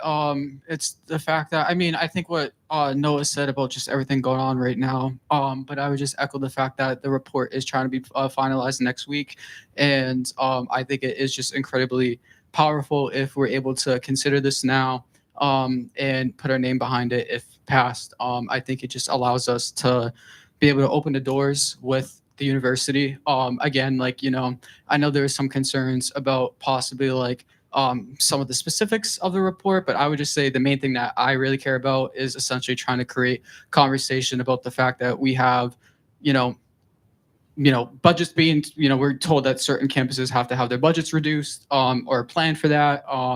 We have tuition being raised, but it's like there is money and we can pursue stuff such as like the Fair Share Amendment, the Drive Act, the Bright Act, which, you know, thankfully Marty Meehan and the people that run the school do support, but I just think that there's always more that we can do. So I would just say that the main thing is just it's very urgent to get our name behind this if it's going to be published, and really try to urge the people in power to engage in these conversations. So yeah. Thank you. Is there a second for the subsidiary motion to suspend the rules to consider a main motion not previously on the agenda? All right. The motion is called. Those in favor of adding this item to the agenda, say aye. Aye. Those opposed, say no. Those abstain, say abstain. In the opinion of the chair, the ayes have it, and the motion is adopted. This resolution will be designated, okay, I believe this one will be Resolution 7. I misspoke. The previous one added will be Resolution 6. My bad. All right, so with that, we will now move on to the consideration of Resolution 6. However, Resolution 6 does fall under the student consultation policy, but I believe the chair does have consultation to present. All right. In that case, I will invite the sponsorship of Resolution 6 up for a brief factual description.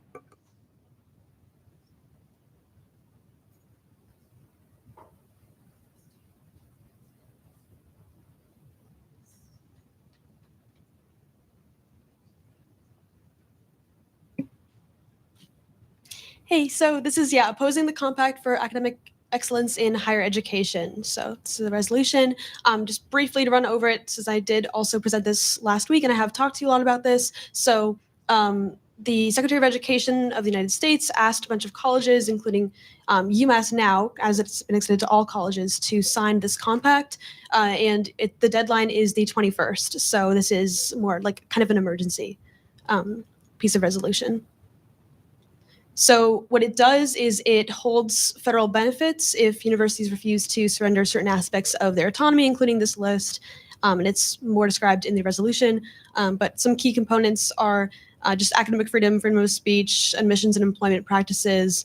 And every year this would be checked by an annual performance of loyalty to the United States.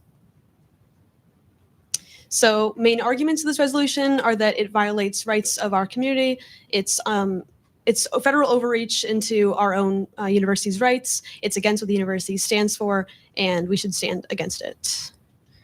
And so the inciting factors behind this include administration's actions in signing a statement last spring for constructive engagement among universities for mutual benefit. That was signed by President Marty Meehan and Chancellor Reyes. And it was also signed by the chancellors of the other UMasses.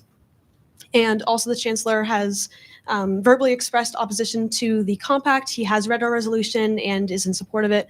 And overall, he would not sign this, but this is more to call on the president to formally reject it. So Marty Meehan to reject it, and for Reyes to reject it as well. The Faculty Senate passed a very similar resolution last week on Thursday, and the chancellor attended. He does have voting power there, and he voted yes on it. And the 5 College Consortium has also signed a statement that's going on now. It's from the same group as in the spring, and it's kind of a second addition to that statement. So it's saying universities should work together, and that includes not signing this resolution, or sorry, not signing this compact by the federal government. So what this resolution would do is it would say that we, representing the student body, oppose the compact, that we stand with the Faculty Senate in their opposition to the compact. It would call on UMass administration to reject the compact, to sign our resolution and the second statement I presented, and it would be sent to administration by us as well, this whole resolution. So consultation I got over the past week, 167 responses. Last I checked that they were undergraduate students. We did have 1 grad student respond, so just take 1 vote off this, yeah.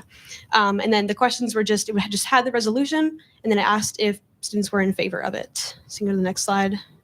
And so 94.6% voted, said that they were in favor of it. Some of the comments that were left led me to believe they didn't understand what they were voting on. Like some people who voted no didn't understand what they were voting. Like they thought that voting no meant that they didn't support the compact. So that would also be something to factor in. I think about like 4 or 5 students did that. But overall, this is the resolution. So yeah, this is the survey is public. I've sent it out to everyone here, so you can look at that as well. And this entire presentation is in the supplemental materials if you want to look at any of the links that are here or in the resolution. And students that I consulted on this include, like I said last week, Mass Perg, Turning Point, Sunrise, the UMass Democrats, UMass Republicans. I tried to reach as many students as possible on this campus from different ideological backgrounds, and still, even with that, 94.6% of students said that they were in support of this. So, yeah. Any questions?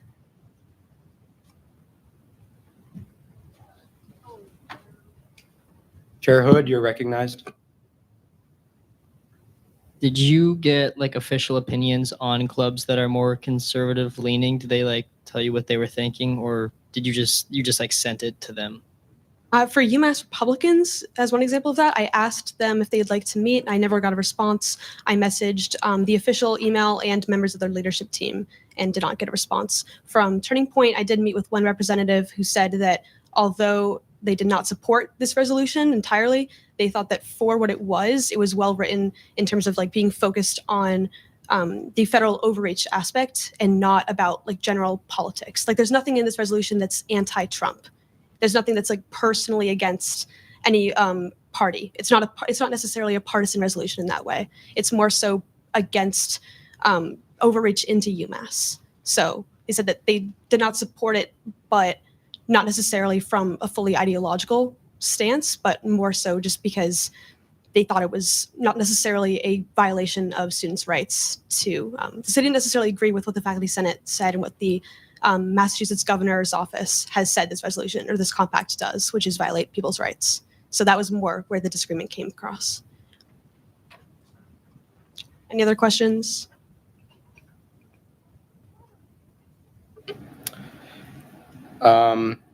Apologies. This is resolution 7 and the other one is resolution 8. My fault. This is resolution 7. Is there a second for the resolution? Does there exist a need for debate? With no indication of a need for debate, the motion is called and the question is on the passage of resolution 7, opposing the compact for academic excellence in higher education. Those in favor say aye. Those opposed say no. Those abstain say abstain. In the opinion of the chair, the ayes have it and the resolution is passed.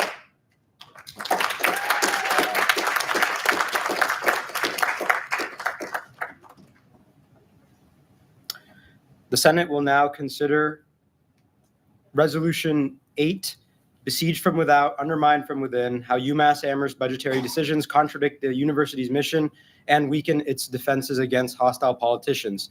As this is a resolution that pertains to administration and university policies, it does fall under consultation, and as such, in order to be considered at today's meeting, it needs to be overridden by a 2/3 vote of the Senate. So I'll invite the sponsorship to, again, if they want, speak about the necessity of overriding consultation and voting on this tonight. Yeah, point of order. Senate already added to the agenda. Is that not correct? It's been added to the agenda. I'm calling for another vote specifically to override consultation. Otherwise, this resolution will be automatically tabled to the next Senate meeting. So as speaker, you would table it. Is that what you're saying? Well, it would be tabled per the consultation policy. Okay. And yeah. Okay.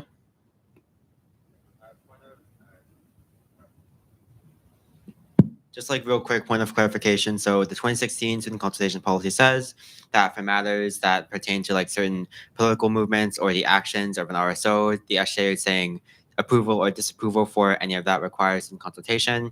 That has to be submitted to the office of the speaker by the Sunday before any given Senate meeting. And it has to have 150 signatures from undergraduate students who we represent. However, in terms of emergency or discretion of either the chair's meeting and a 2/3 majority of the chairs or a 2/3 majority of us at Senate at any given meeting, we can override the student consultation policy. Yeah, and another point of clarification is this was brought to me yesterday. So that's why this was done last minute, 48 hours, not anticipated. But besides that, I kind of guess I'll just open it up to questions from the Senate and then we can kind of go from there. Questions pertaining to consultation and on this and overriding consultation. All right, if there are none, I'll call the vote now. All those in favor of overriding consultation to vote on this resolution, please say aye. Those opposed, say no. Those abstain, say abstain. Right. In the opinion of the chair, the 2/3 majority has it and consultation is overridden. As such, the sponsorship is recognized for a factual description of the resolution itself, if more is necessary. I feel like I've talked enough. I'll open up to questions from Senate if people have questions. Senator Facizo, you're recognized. Okay, so I do have a question. This is just like a pseudo long-winded question. I promise it is a question. In the therefore be it resolved statement, it says that we would be, quote, formally endorsing the report and recognizing it as credible data-driven analysis. But I'm wondering like how that would be feasible given that most people in this room haven't had the opportunity to read the whole thing. So how could we say that we're endorsing it if we don't know what the data is per se? Like what would you say to that concern? Can you elaborate? Sorry. So the full report we now have access to, but since you got it yesterday and it was business not anticipated too, most of us haven't read the actual report. So how could we endorse it as credible and data driven if most of us haven't even had the opportunity to read it? I mean, we had Eric come and present it, and I understand that like not everybody was able to go through like the entirety of the report. So I kind of guess my question to you would be: is there any way that you think you would, maybe senators haven't been able to look through like the full report, but I guess kind of like my question to Senate would be like, what would be some of the concerns? Because it's not like we are like endorsing like every single aspect of the report. We're just like endorsing like the report to get conversations going. So maybe there's like better wording that you think would be better, but that's kind of like my question back to you, if that makes sense. All right. Yeah. Real quick.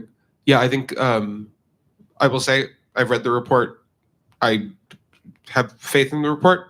I would also be amenable to amending this language out. I mean, to be clear, I'm not saying that I wouldn't be willing to endorse the report or like endorse the sentiment of the report or the need for conversation. I'm just saying the verbiage throughout the resolution makes it seem like we've read this and somehow vetted it, which is just not true for most people in this room who are voting. So I'm wondering like if you guys could clarify what you mean by endorsing it as data-driven analysis and as credible. Especially since like this isn't like a GSG initiative or anything. As I believe his name was Eric, I'm sorry if that's wrong, but he said like this is a coalition between individuals. So it's not like we can be like, oh well it's GSG, so let's just assume. Like I'm wondering why that wording is there. Yeah. Would you I very much see the point. Would you be amenable to language which says that we endorse the, what were you saying? Sure. Would you be partial to an amendment to the resolution stating that the Student Government Association Senate formally recognizes or endorses the report received from without and the mindful within, period, or semicolon? Yeah, I guess. But like if that's reflected in other parts of the resolution, I'd like that to change as well. I'm sorry I don't have like an exact amendment. I guess kind of like my question is like, do you think it would make more sense for it to say like we're endorsing a report to create conversations surrounding the university financial practices? Yeah. So like something like along those lines. Yeah. Instead of like saying like we endorse like the specifics of the entire report, we just support using the report to have administration engaged in the conversation the report brings up. Is that like good? Yeah. I don't- Anything that ensures that we're not endorsing the credibility of data that we haven't read. Yeah. I will say that it is cited, but I get that concern. But I guess my suggestion would be maybe we could amend it to say, I don't know the wording of how we want to amend this, but essentially be phrasing it as we support using the report to create conversation with administration to look at the university's financial practices through the data that is in the report. I don't know if anyone's better at framing that as an amendment, but if any senator seeks to make an amendment to the text, if you could please have the text of your amendment ready and then leave it as a comment in this document, that would be appreciated. Any further questions? Senator Herculez Espinal.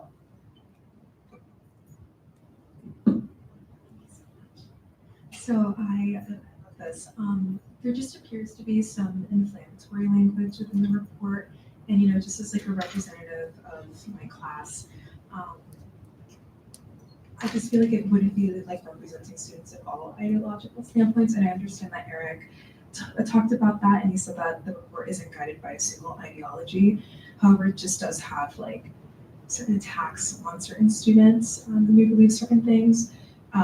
And again, considering that therefore be a resolve statement, I would love to be amendable to having student consultation, if that's possible. Would you be able to point to specific language? Yeah, for sure. For instance, it says, for the right, the rising costs to students carry a nice political bonus. They increase public resentment towards quote unquote the enemy, thereby facilitating future attacks on higher education.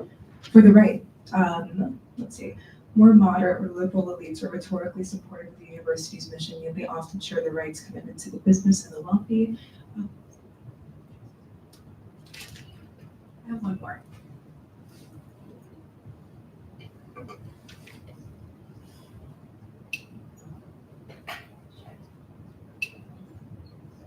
It also provides fodder for the right's racist talking points about DEI in higher education. Yeah. Does the senator have a factual question? So could we have student consultation? Yes. I think within the timeline that the fact of the matter is that this is up for like a vote in like 20. So we've already voted 2/3 to waive consultation as a body. I would kind of go to the point that I said to Abby in the sense of like, would you be more comfortable with saying that we're endorsing the report to create conversations instead of saying that we're endorsing like this specific all the language? Do you have any idea of how you would want me to rephrase that? My comment. Okay. Okay. Any other questions? Chair Trong, you're recognized. Two questions. The first one is just a general one. When it says, sorry, finding the exact date for statement. I think it is the second to last, be it further resolved statement. It says like who this resolution should be like sent to. And I was just wondering if the vice chancellor for admin and finance has been like consulted of this at all or brought to their attention. Like the report brought to them, or like this resolution specifically? I guess both, if you have that information on hand. Well, I don't have like an answer for the report because it's getting like published, but I would say that like all the issues that the report addresses has been brought to administration throughout the year. But I would say that those officers were considered, so that basically we're letting them know that like, hey, this is what we passed, this is what we want you guys to engage with, to kind of create those conversations. So like they haven't been like consulted per se, but I would say that, like that's like kind of the point that we're gonna send it out to them. Like, okay, send it past this. They'll let us know like what they think, and we'll engage in constructive conversations from there. And then I had a second question. Yeah, go ahead. And my second question was like, if we are moving forward with this amendment, like obviously the language is still to be finalized. Would that mean we are still going to be like put down as like an author like on the report, or? Like we wouldn't be named as like an author, but we would just be saying like as an organization, like we're behind like this report. So then if our name is still on it saying that we're behind this report, would this still not appear like we're endorsing? Well, I think that's why if we use the specific language in the resolution, I think that will clarify it. Okay, that makes sense. Any further questions? Senator Golub?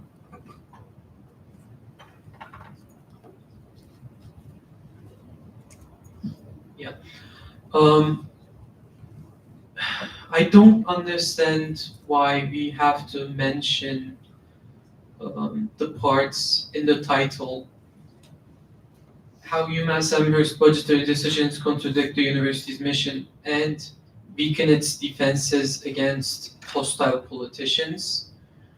I get that this has started by UMass having less federal funding, but what this looks into when you read the document is how UMass administration is not using the funds as it should for the undergrad and the grad students' benefit. And I'm not fully seeing how this is in relation with the hostile politician and defense against it. Yeah, so that's in the title of the resolution because it's the title of the report. So, is there a question? Like, are you questioning like why the title is the way it is, or I don't understand the question here. It's just that this being connected into the first whereas statement in weaken its ability to resist external political attacks is, for me, not suitable. At this time, questions are to pertain to fact and not to expression of personal opinion.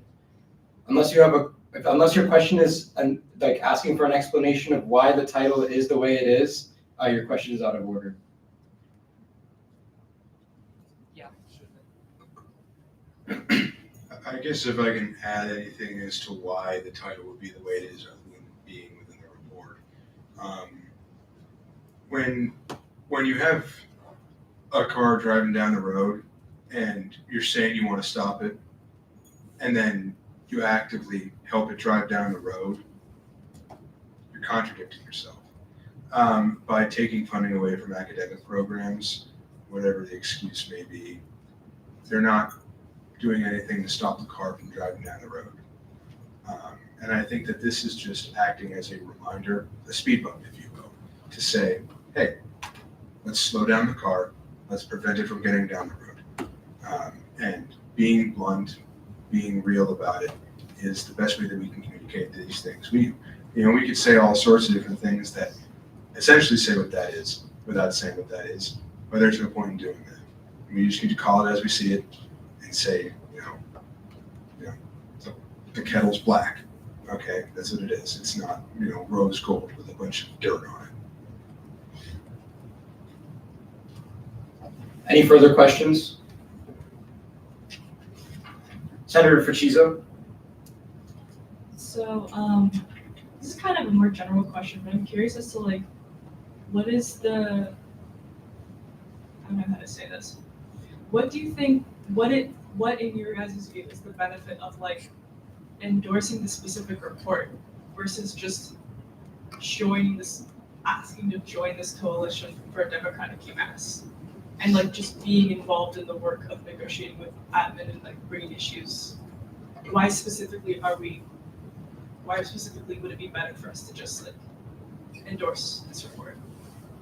Well, like the author stated, I think like he wants to involve like student in the conversation of this report, having like the backing of students who are like, this affects us a lot of the times, like raising tuition, like canceling academic programs that a lot of students were interested in taking away like those courses, like these are what affects us. I think like this involving us in the report is a way of like involving us in the conversation about like, I think like it also like backs what he's saying and what he's finding too. Like even like disregarding the inflammatory language, like a lot of what he found was that a lot of administrators, their salaries are very highly like, I don't know if the word is inflated, but they're being paid a lot more than I personally feel like they should be. Where we have students who can't afford housing, we have students who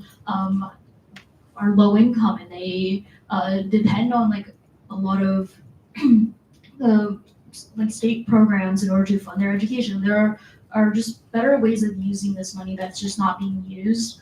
And I think that like we should have a say in saying like we agree, like this money's not going to the betterment of our students, of our livelihoods.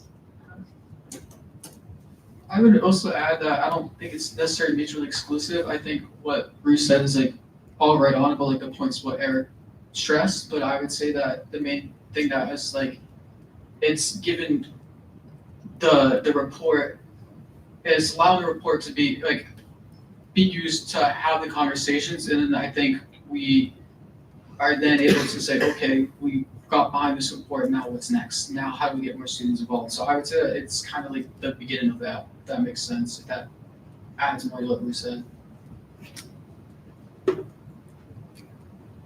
Chair Trong? Would this be the time to motion to amend? Not yet. Are there any further questions? Senator Fuchizo? This is kind of a follow-up to my previous question, but how does us like endorsing this amplify student voices if as far as I'm aware, no undergrad representatives were involved in the creation of this report, right?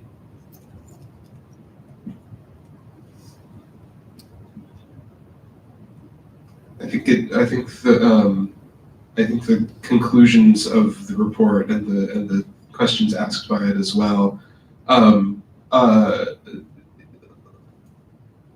like have a clear alignment with sort of student interest, like the interests of students as a class. So I think that would be the lens in which I would say that it reflects the interests of students. I also just want to say that, like, as representatives of the undergraduate, the 20,000 undergrads at UMass, like, it is partially within our discretion to talk about issues like this because we are involved with conversations with admin who are getting paid maybe hundreds of thousands of dollars, and while also being engaged in conversations with our constituents, our students, our friends, who are struggling to pay for their textbooks, their classes, and finding that there are a lot of barriers in the system. We are in a unique position where we're able to navigate both of those conversations, where we're able to look at reports like these and really look at how much are these people being paid, how can we advocate to support our student body when we're continuing these conversations, and making sure that, like, I'm also a history student. My department is going to be facing a lot of cuts, and it's already facing a lot of cuts and difficulty. And that's just my experience, like, as a student at UMass. And if there's something, wait, something just moved. Yeah, there's a space in between re and responsible, so I just made it one word. Okay. Responsible. But yeah, I think that like as undergraduate students, we have a very interesting power where we can talk about stuff like this, and we're all in this room. We listened to the questions earlier. I'd say that, like, out of all the people on the campus, I'm proud to say that, like, I'm in the Senate and I can kind of have an eye on what's happening, and keep an eye on admin to make sure we're keeping them accountable as well.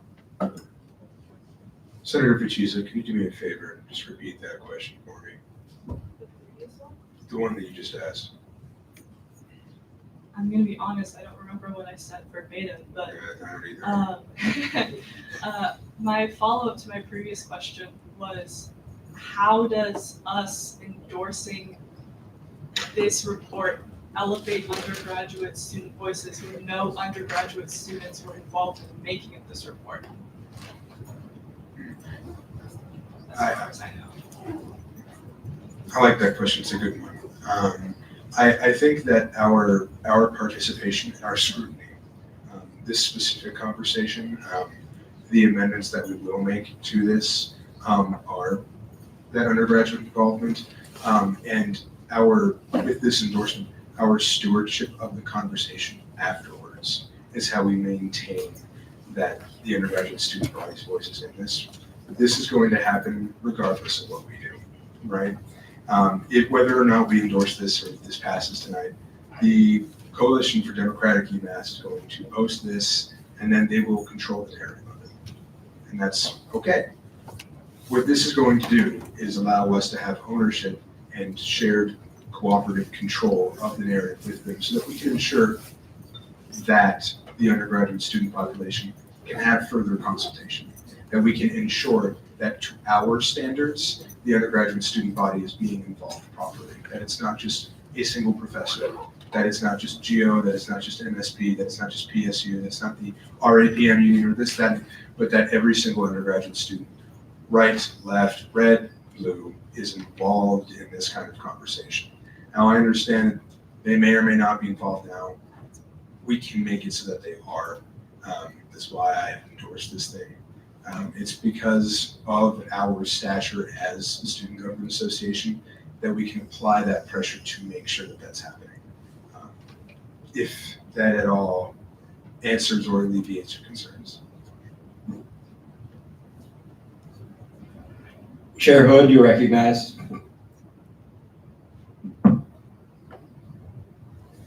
Fairly quick question. Do you have any idea of what seriously evaluate and respond to the report's findings would mean in action? Specifically, respond, like what we're calling on the administration to do. Yeah, essentially just engage with the report, like respond with what's in the report, engage with the conversations. That's basically what I'm saying. It's basically to have the administration take it seriously. Is, this is a report that people worked on. It addresses major financial issues on this campus. So it's to essentially have them seriously engage with the report and engage in good faith discussions. Who wants to add? Yeah, I believe that actually, according to the Wellman document, I think that administration, whenever we make the recommendation, is required to either implement it or provide us a written explanation as to why they didn't. And so I think if they don't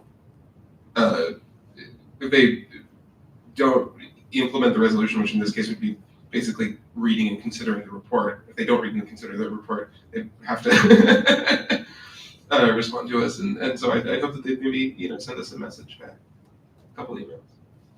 To add on that as well, every resolution the SGA passes, the Vice Chancellor of SACL has the opportunity to sign it, which would be endorsing it. So if the Vice Chancellor were not to endorse the report, we want them to engage with us to explain why, and then engage in the conversation in general.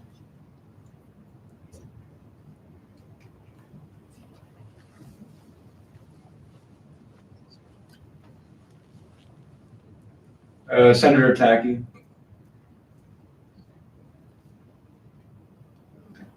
Point of information, if we were to get involved in the coalition, what is that even, what are the follow-up steps? What are we actually doing when we get involved in this coalition?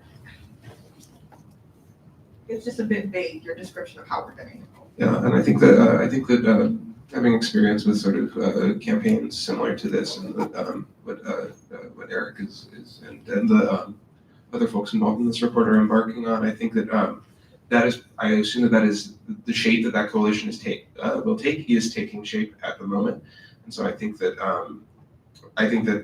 we can certainly expect those of us who are already in direct contact with the authors of the report to continue to be in contact with them, continue to build that relationship, and then I think if we want to codify that, I'm sure that will take shape, and we can. And I would assume that would come before the Senate eventually at some point. I also want to clarify that this resolution isn't saying that we're joining the coalition for a democratic UMass. We're just showing our support for a document that they're going to submit and publish. We're not going to be joining this group. Obviously, anyone is free to join the group and become further involved.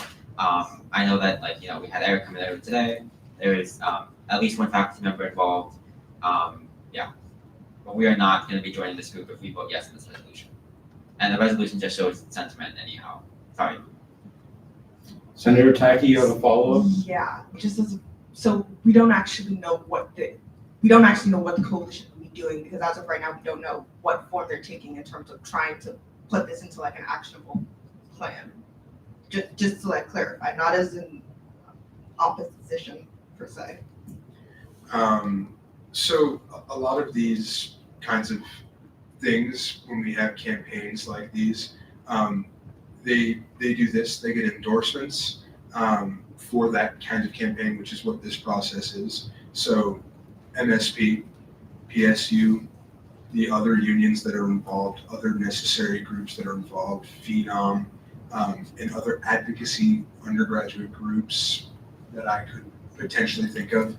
They do that kind of outreach. They make the coalition, and then once the coalition is made, which they're still making, that's when those kinds of things are decided. What the action steps look like, and so on and so forth. At least that's what my understanding is what Eric described today. Kind of like what a working group is here. We get the people for the working group, we make the working group charter, working group is made, and then people, once they're in the working group, determine what the working group is doing. If that helps alleviate any of your, oh, it did not. Okay, you tried to answer, but I appreciate it. Chair Trong, you're recognized. Yeah, just a quick question about one of the be it further resolved statements. It's the one I'm highlighting. Oh, nope. Oh, yep. Yeah, there we go. When it says the SGA calls for full transparency in the university budgeting process, including public access, et cetera, et cetera. And so my question is, if we're calling for these like transparency with administration, which I would say I'm in full support of, would you guys be amendable to adding like a section? So like we designate, perhaps like last year we had the admin transparency subcommittee, maybe like reestablishing it, and that way we have a formal channel to continue this dialogue with the administration. This question, would that be like expressed in this resolution or just like another project that we'd like to get going? Because admin transparency is always good. I don't think that like we have to write it as a like resolution statement in this resolution, but I agree. Like we should have transparency, and we are the only body who can really effectively demand it. Either or, doesn't matter to me. I'd say we can just like start that up as soon as possible in the spring over the winter. And for this resolution, we'll just say we call for full transparency. Here's how we're going to do that with this subcommittee. Does that sound good? Great.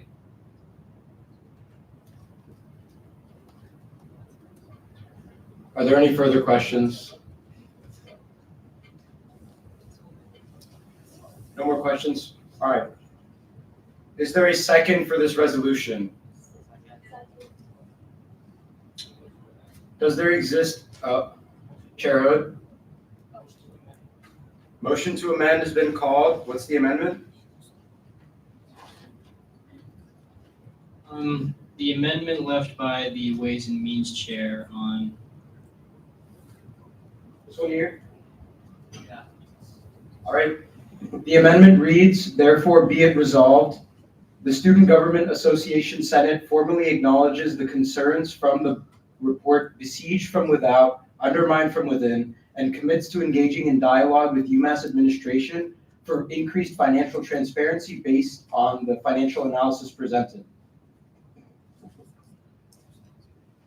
Sponsor of the amendment is recognized for a factual description. Am I able to yield? Yeah, this amendment is basically just changing like endorse to acknowledge. Pretty simple. Is there a second for the motion to amend? Second. Does there exist a need for debate on this amendment? With no indication of a need for debate, the motion is called and the question is on the adoption of the subsidiary motion to amend to replace the highlighted resolved clause with the resolved clause that I read out from the comment. All those in favor say aye. Aye. Those opposed say no. Those abstain say abstain. All right, motion adopted. We'll have the amendment reflected in the text of the resolution. Chair Tron? Motion to amend the third to last be it further resolved and the last be it finally resolved statement, amending aggressive pursuit to the consideration, and then amending the word endorsement to acknowledgement as presented in the comments by Senator Pacheco and myself. Sorry, one sec.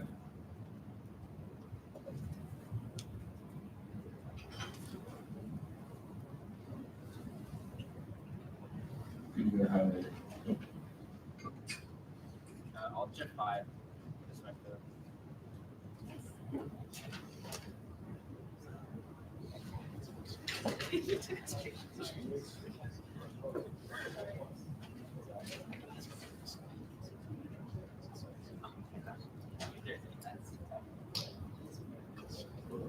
Both of these, Darren? Correct. Okay. So the proposed amendments are to replace the term aggressive pursuit with the consideration in the third last be it resolved statement, and then in the final be it resolved statement to replace the word endorsement with acknowledgement. The sponsor of the amendment is recognized for a brief factual description. I waive it. Yeah, sure. Is there a second for the motion to amend? Does there exist a need for debate on this amendment?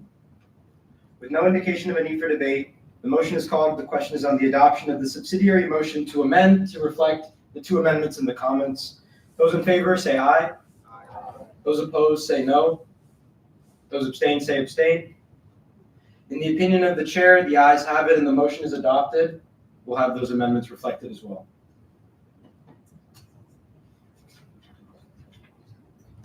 Chair Mello? All right. Debate on the motion is now in order. Each member may speak for or against the resolution with a time limit of 1 minute per speaker.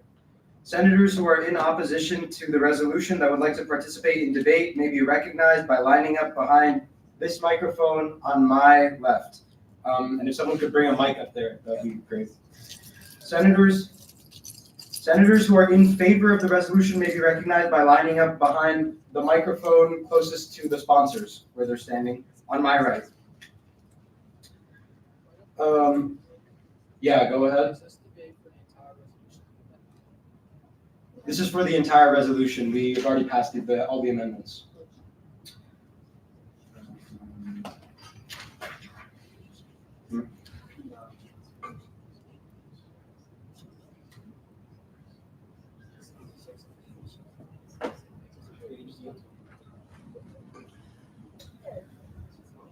All right, members will be recognized in an alternating fashion, starting with the opposition.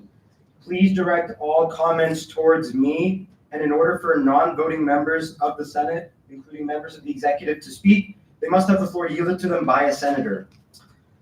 In order to be recognized to debate, move any motions, or make any parliamentary points, you must wait your turn until you are in the front of the line. Members may cut the line, but only with the permission of all members in front of them. Are there any questions before debate proceeds? All right. A senator in opposition is recognized for 1 minute, and there'll be a gavel tap at 30 seconds for award. Okay, I have no real opposition fully to what this is doing. I just don't think we should be the key sponsors of it. As it stands now, we'd be pretty much the first organization to endorse this. If this was coming in conjunction with the faculty senate, with other student groups, like maybe we'd have a stance here, but I don't think that we should necessarily be doing this without getting consultation, without knowing that other groups, including GSG, are fully behind this and supporting it. Also, when we endorse it, even if we're not endorsing the whole thing, it still looks like we're supporting it. If we're on the written document, then even if we decide to take back what we did, make a new resolution to reverse what happened, we would still be on the written document. There's no change that can be made there. Some info that they said, including Middle Eastern classes, those are still going to be scheduled right now. Middle Eastern history is still on Spire for this semester. Arabic language, that's cut from the 5 college consortium, not from UMass, has nothing to do with UMass Amherst. The 90 kids in daycare is like what currently stands. The 1,400 that they mentioned that could be added doesn't include the fact that they are understaffed right now. Students don't want to work there. And so you can't even staff it. So adding more with that money, that's not even possible. A lot of the changes that are included in this language is just not actually reflective of real admissions practice we can do. And overall, the work is hard. Time. A senator in support will be recognized for 1 minute, and I'll give a gavel tap at 30 seconds. You may begin. I think with regards to the senator, what Chairman said about the daycare thing, I think that those are just sort of loose examples of what could be done with the funding. I think that's like it's like the numerical example, right? I will say I think that now is the time for political courage. I think that will we be the first to get behind this? Yeah. I think that it's a good thing. I'll be willing to stick around for it. I yield my time to. I'll also just add that we might be the first organization to sponsor this or support this publication. But just because that GO, faculty, senate, other organizations haven't. If all groups thought like that, then nothing would ever get published. I think that we are the SGA. We can vote for ourselves whether or not we want to vote to support this, and that's independent. Thank you. Senator in opposition will be recognized for 1 minute. Gavel tap at 30 seconds. You may start now. I yield my time to Peter Stanley. So there's a few main things that I have with this bill, this resolution that I have a problem with. Number one, there's factually incorrect information at the bottom of the resolution, calling to use funds from the Bright and the Drive Act to solve these issues. You cannot use funds as you please from those two acts. They're for very specific things. The Bright Act is for campus public building infrastructure, and the Drive Act is for research funding. You can't use that as you please. The other issue that I have is this report was only sent out to us at 3:30 today. It's also not even finished. It won't be finished until Monday. That's what the gentleman who came up and spoke said. So I think that when we're looking at a report that's not even been fully finished and fully written, I don't think that it's a good idea for us to sign our names to something. And they've already said they're not amendable to changing the language of the report either. So I think we just have to ask ourselves whether or not we should sign our names to it. Time, thank you. A senator in support will be recognized for 1 minute. You may start now. Yield my time to Secretary Nevins. I think what they mean to say in regard to the Drive Act and the Bright Act, Secretary Stanley, you're 100% correct. What they're saying is that we can utilize those fundings to support both the research funding that we need and the deferred maintenance that we need. Instead of investing our surpluses into those, we can invest those surpluses into the departments that are losing their funding. I yield my time as well. I don't have anything to say. We yield the rest of our remaining time. Thank you. Senator in opposition will be recognized for 1 minute. You may start now. I don't know when this got started to be written, this document, but I feel like this is not a finished work. And when you look into it, him not knowing if the athletics department is profitable, I think is a problematic thing. Universities that UMass compare themselves to have higher paid athletics departments, and they are having profits in these. If UMass is seeing a possible profit in this and they're paying much less than what other universities are, I think it is fine. They should definitely look into this. I'm all for this to continue and develop, but I don't think in this sense and in this document, this is not a finished work, and I don't think it's good for us to endorse this. Time. Thank you. Senator in support, you'll be recognized for 1 minute. Yield time to Secretary Nevins. Yeah, you start now. I'm not going to make any factual statements saying the athletics department doesn't generate revenue, but what I will say is this: right now they're making investments to repair McGurk.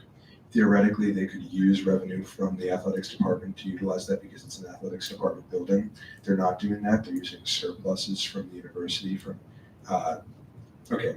They have the money for this amount of staff. They actually have this amount of staff, so they have a surplus because they don't have to pay for a certain amount of staff.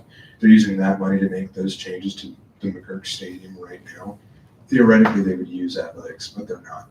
That leads me to believe that they don't have those kinds of funds to utilize for that. So what I will say in regard to that is that right now what's happening is we don't have academic staff, and that money is being put into athletics. 10 seconds remaining. They're not making a profit. They generated revenue of like 25 million, but spent 49 million on the athletics department. So, but even then, I don't think it goes against. Senator in opposition, you're recognized for 1 minute. You may start now. So I have two main concerns here. One, lack of student consultation. If you guys even look at the table of contents of this document, there's literally something that says growth of upper administration wastes money and bolsters right-wing claims about public education. I think that's a pretty staunch claim to make against admin. And honestly, like, let's be real, a lot of the work we do relies on a positive or at least neutral relationship with admin. So us endorsing something like this is a bigger stance that honestly I think some people are making out to be. Second prong of my main concerns is like how factual this could possibly be, because a very apt concern that a lot of people have on campus, and especially people in this room, and I agree with, is that admin lacks financial transparency. So how can we really, beyond like a speculative level, decide whether or not we think they're administering funds properly if we don't have any actual data on that? If we're relying on publicly available records, which are abysmal compared to like all the stuff that they don't tell us about. Stuff like that's said about like, oh yeah, like athletics funding, like we don't actually know if that's true or not. That's Time. just us guessing. Senator in support, you're recognized for 1 minute. You may start now. Okay, so working backwards through that, I think that it makes sense methodologically, even if we do think that if we do think, which we do, that admin is not transparent about financial matters. I think it makes sense to basically say, okay, let's look at the way that you guys are claiming the finances exist, and then figure out, and then figure out what the hell is going on from there. I think to the first point, the student senate is a representative body of the student body. I think that we are well within our purview to sort of to do this sort of thing. This is kind of our whole deal. I'm trying to remember what the middle was. The one thing I wanted to say is that we're not endorsing all the language of the resolution. We're just endorsing the report to create conversation and dialogue about the financial practices. That's why we made the amendment that we did. So that's the point that I made. Time. Senator in opposition, you're recognized for 1 minute. You may start now. Yeah, I would say I'm in agreement that we need more financial transparency. I think I was on the admin transparency subcommittee last year. And I think transparency is always something good moving forward. I think some of my concerns with this is just the time it's been brought to very impromptu with no student consultation, which again we overrid. There's 49 sources on this presentation, and we haven't had adequate time to fully review the presentation. We've brought up multiple examples of charged language, and in terms of the resolution itself, I still think I would be amenable maybe to passing it, but I think the language in the resolution is still a bit charged and giving a lot of credibility to the report that we haven't had the proper time to vet. And I would say that's my concern. I yield to. Yeah, I just want to attest to what Abby said. I cannot do my job if people don't let me. If people don't want to work with me in administration because of stuff that we do here, it makes my job so much harder. I've had to repair a lot of relationships since you're with admin. So, yield to. Time. Senator in support, you're recognized for 1 minute. Ready? You may start now. Hello. Again, we waived the consultation policy. If this was a concern, it should have been brought up before we voted for this. I agree with possibly not antagonizing admin, but I this again, as the resolution stands, it's just asking us to open the conversation with admin, and I think the findings of it, the information of it, is sound. Also, when it comes to factual statements or the information not being right, this is again still in the editing stage. If we have these concerns, I feel like the author of this report would be open to hearing them, especially after he came all the way up here to talk to us about this and saying hey, this is something that we want your guys' input on, we want your guys' thoughts on. Again, waive the consultation policy. I feel like that's a moot point at this stage. I use my time. You have 5 seconds. Time. I'll remind the Senate that debate ends once neither side has anything left to say, or if any senator calls a motion or brings a motion to call the main motion. Senator in opposition, you're recognized for 1 minute. You may start now.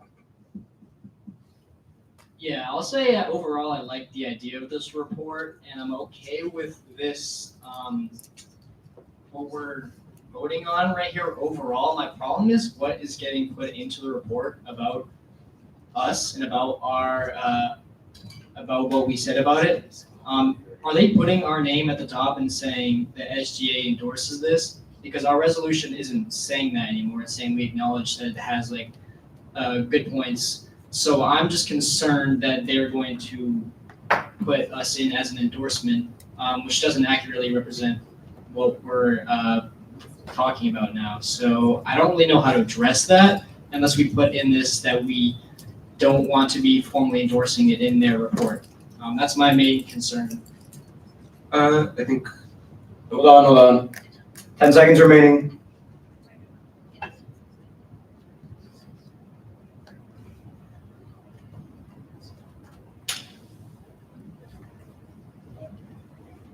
Senator in support, you're recognized for 1 minute. You may start now. I think I think we're going to take those concerns into account. I think we'll bring that to the authors of the report and keep in communication with them. And I'd like to make a motion to call the main motion.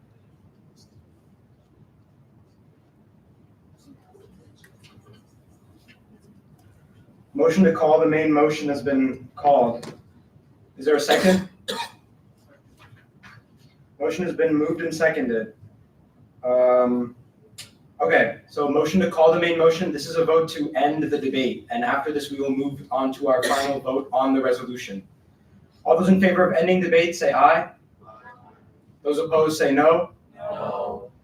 Those abstain, say abstain. In the opinion of the chair, the noes have it, and the motion fails to pass. Members in support, you have 47 seconds remaining. Ready? Yield. Okay. Your time starts now. I would just want to echo that. I would say that the main point of the resolution is not like, we're not endorsing the specific language of it. We're simply saying that this is a conversation starter to have admin consider the report, the information in the report, and respond to the report and engage in good faith conversation. To respond to Cass's point, I was the one who responded to BDS last year, and admin liked me still, no matter what. So I would just say that we're not bashing admin with this. We're being very particular with saying that we're not endorsing the hostile and inflammatory language. We're just saying that this report, it examines the financial system within UMass, and we're basically saying that we want the university to engage with the financial analysis that a report did, and then from there, we would work with this coalition, use our power in SGA to try to engage in more democratic oversight and input within the financial systems at UMass. Time. If any of the sitting senators have questions, feel free to raise your hand or your placard in the moments when we're passing between the sides. Yeah, Senator Tao, you're recognized. Point of parliamentary inquiry. Are the sitting senators allowed to motion to amend, or should we have to get up in the line? I'll ask that you get up in line. Yeah, sorry. Just procedure. All right. Member in opposition, you are recognized for 1 minute. You may start now. Okay, so this is what I'm worried is going to happen. I'm not saying it's going to happen, but this is my concern scenario-wise. What I'm worried is going to happen is that we endorse this. We have no guarantee of creative control over the language of this. We have no way of guaranteeing we get to say, hey, maybe change some of the language. We have no guarantee of how we'll be put on this document. Because yeah, our records will say maybe we don't endorse the inflammatory language, but on the bottom of that report, it could just say endorsed by the Student Government Association. And then our reputation with admin is now out of our control because there is incendiary language in this. And I'm glad that we can all kind of agree on that. But guess what? Because we're not formally in this coalition, we have no power to change that incendiary language. So unless I've been misled or I've misunderstood what this is about, they're not asking us to join them. They're just asking us to give them our stamp of approval. And I don't like that because it's already been finalized and it has concerning language that affects us if we were to agree with it. And again, on the factual side that Darren has made a lot of really good points about, we haven't vetted this at all. Time.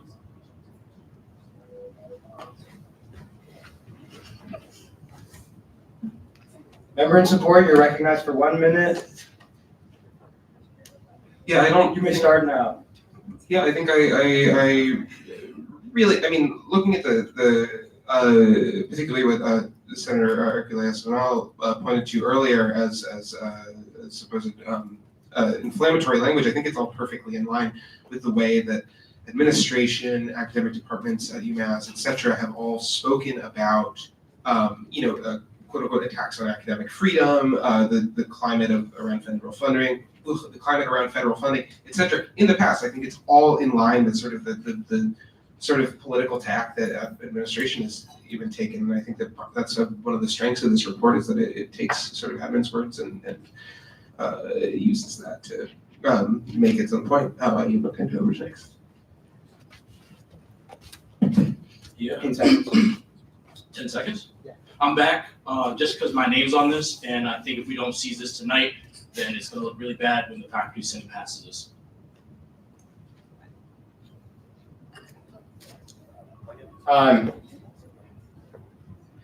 Chair Tron.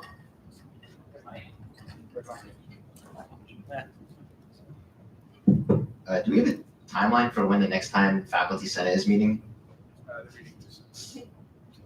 Okay. So it'd be too late for them. Okay.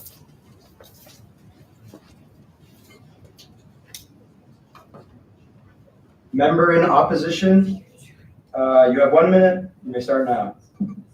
I yield my time to Secretary Stanley. So 2 main things I want to bring up. Number 1, by including the title of this report and a link to this report in this resolution, you are indirectly saying that this report is an example that we should be looking to, and including a report with such inflammatory language, talking about racist talking points of the far right.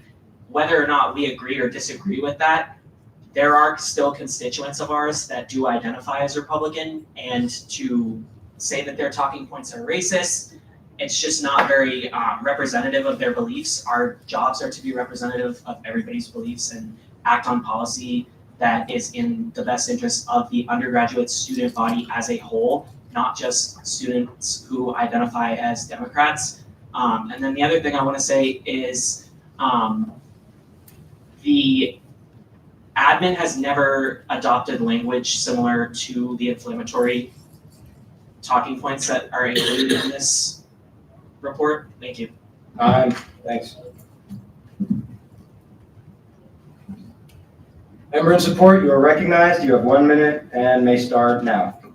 Just calling to what Nevin said, like whether or not we vote on this resolution, this report will pass. It will pass without our approval of it, and then now we kind of look bad because we're not supporting students or supporting this initiative to look for better transparency, look for like better means of like utilizing funds that's going towards the ballooning of like administrators' salaries, right? I use my time. 25 seconds. Yeah, I think, look, if we look at, yes, and this is a body which represents transgender students. This is a body which represents students of color. This is a body which represents, the sizable activist community, along with, the sort of specter of the, dissenting conservative student that I think often gets brought up in these debates. I think Time. Thank you. Member in opposition, you have 1 minute. You are recognized and may start now. All right, so on the point of like us making us look bad if we don't pass it, I don't think it will, and I'm gonna tell you why. We have long-standing initiatives that are effective, that are diplomatic, and that have real impacts, that are the sentiments of which are reflected in this document. However, ours are relying on a positive relationship with admin and have had real positive real-world effects, whereas this is just kind of inflammatory language in a report. So we're doing all of these things already. So us not supporting this wouldn't make us not do those things. I want to make that clear. Also, I think it's kind of unfair to say, like, I'm addressing to the chair, I promise. that like just because other faculty are saying, oh yeah, they believe or they have the opinion that maybe somehow admin is yielding to the Trump administration, I don't think that's a fact just because a professor is saying it. What I think would be happening if we support this report is that we would be verbatim calling faculty, not faculty, I'm sorry, admin racist and right-wing, which doesn't seem productive. Yeah, Senator Haycock. Motion to call main motion has been called. Is there a second? All right. Again, this is to end debate. All those in favor say aye. Aye. Those opposed say no. No. Those abstain say abstain. All right. Vote is undecided. We'll do a hand raised vote. If you are in favor of ending debate, please raise your hand now. Raise it high.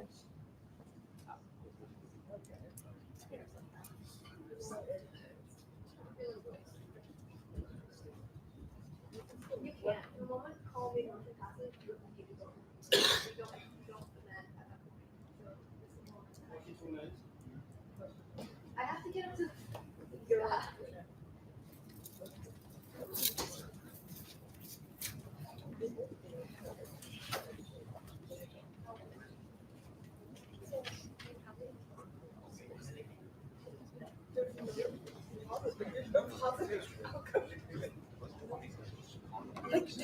Okay.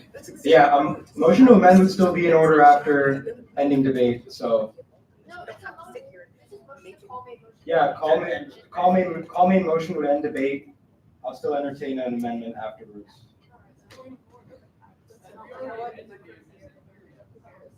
I don't think so. Point not sustained, point not sustained. All right, those point not sustained. Everyone in support of ending debate, please raise your hand.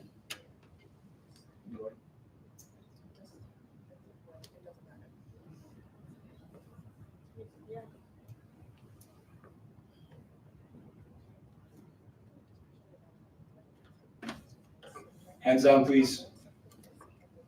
Those opposed, please raise your hands. Raise it high. Those abstained, please raise your hands. All right. In the opinion of the chair, the ayes have it and debate is ended. Senator Tao? What's the amendment? On the last few further resolved, the endorsed change to consider. The endorsed was replaced with acknowledge, or endorsement was replaced with acknowledgement in the previous amendment. In the last be resolved. That's what I meant. I just meant consistency in terms of wording. So acknowledgement would be what I meant. Acknowledgement replaced with what? Endorsed replaced with acknowledgement. Oh. Oh, I see. Okay.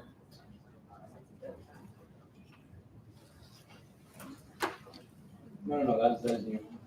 Okay. Okay, I guess the factual description was given. Is there a second for this amendment? Is there a need for debate on this amendment? With no indication of a need for debate.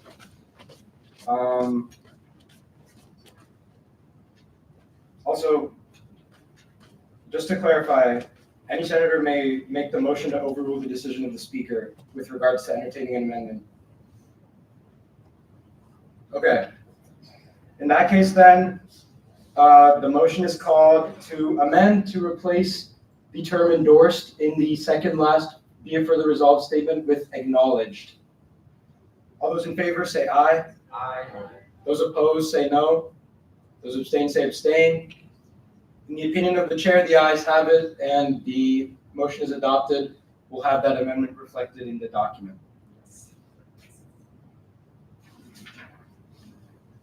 All right.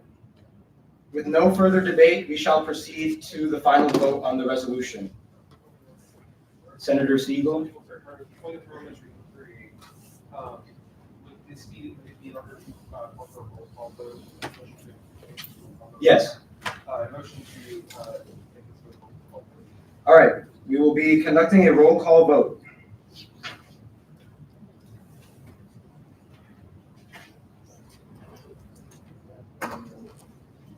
Okay, we'll be conducting a roll call vote then. The Associate Speaker will conduct the vote.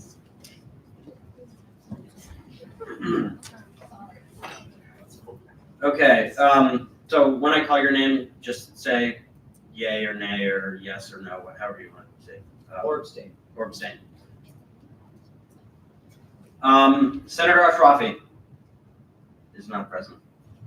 Senator Baumann is not present.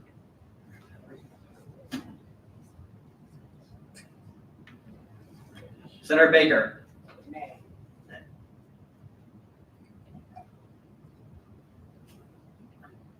Senator Belair. Abstain. Senator Chamu. Not present. Senator DeHaze is not present. Senator DeRiggi. Chair Dami. Senator Dang.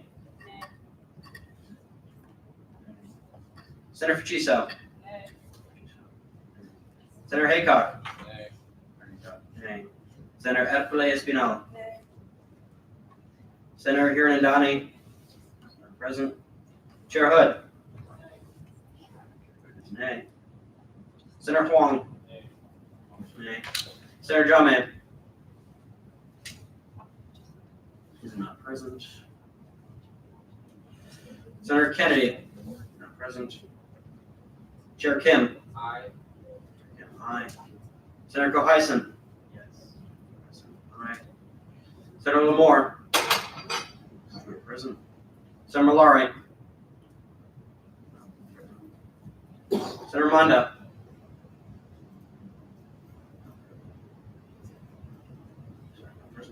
Senator Murray.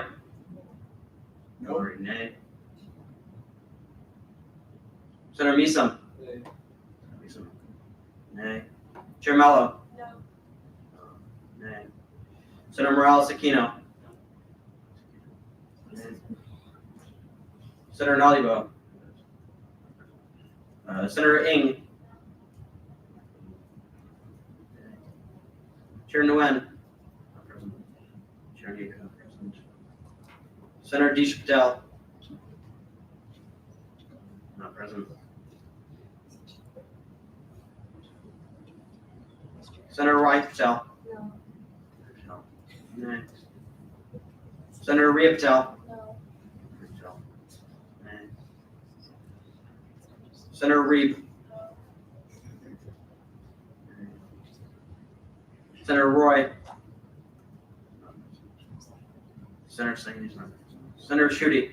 Nay. Senator Shi. Senator Siegel.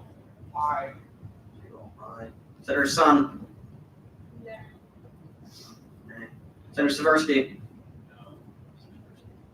Nay. Senator Tacky. No. Nay.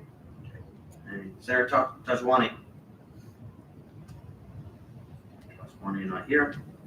Senator Tao. Abstain. Tao abstains. Senator Tick. Senator Tick. Chair Trong. Nay. Nay. Senator Valencia Gallego. Abstain. Abstain. Senator Verma. Verma, nay. Senator Walker Hoover. Aye. Hoover, aye. Senator Wu. Aye. Senator Golu. Nay.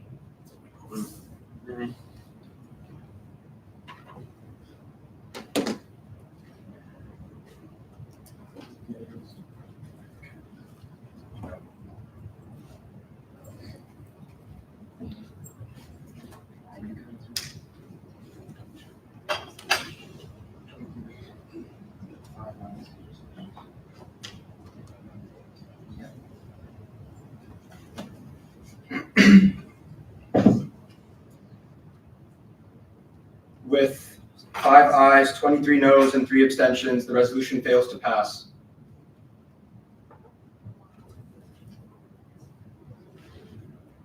Is there any other business on the Senate floor except the motion to adjourn? none remaining. Roll call's all sorted out. Senator Valencia Gallego. Motion to adjourn, second. Okay. All those in favor say aye. Aye. Those opposed say no. Those abstain say abstain. All right. Ayes have it. Good night, everyone. Thank you. Sorry about the long meeting. Really sorry. And there is no meeting next week. So happy Thanksgiving if I don't see you guys. Have a good break.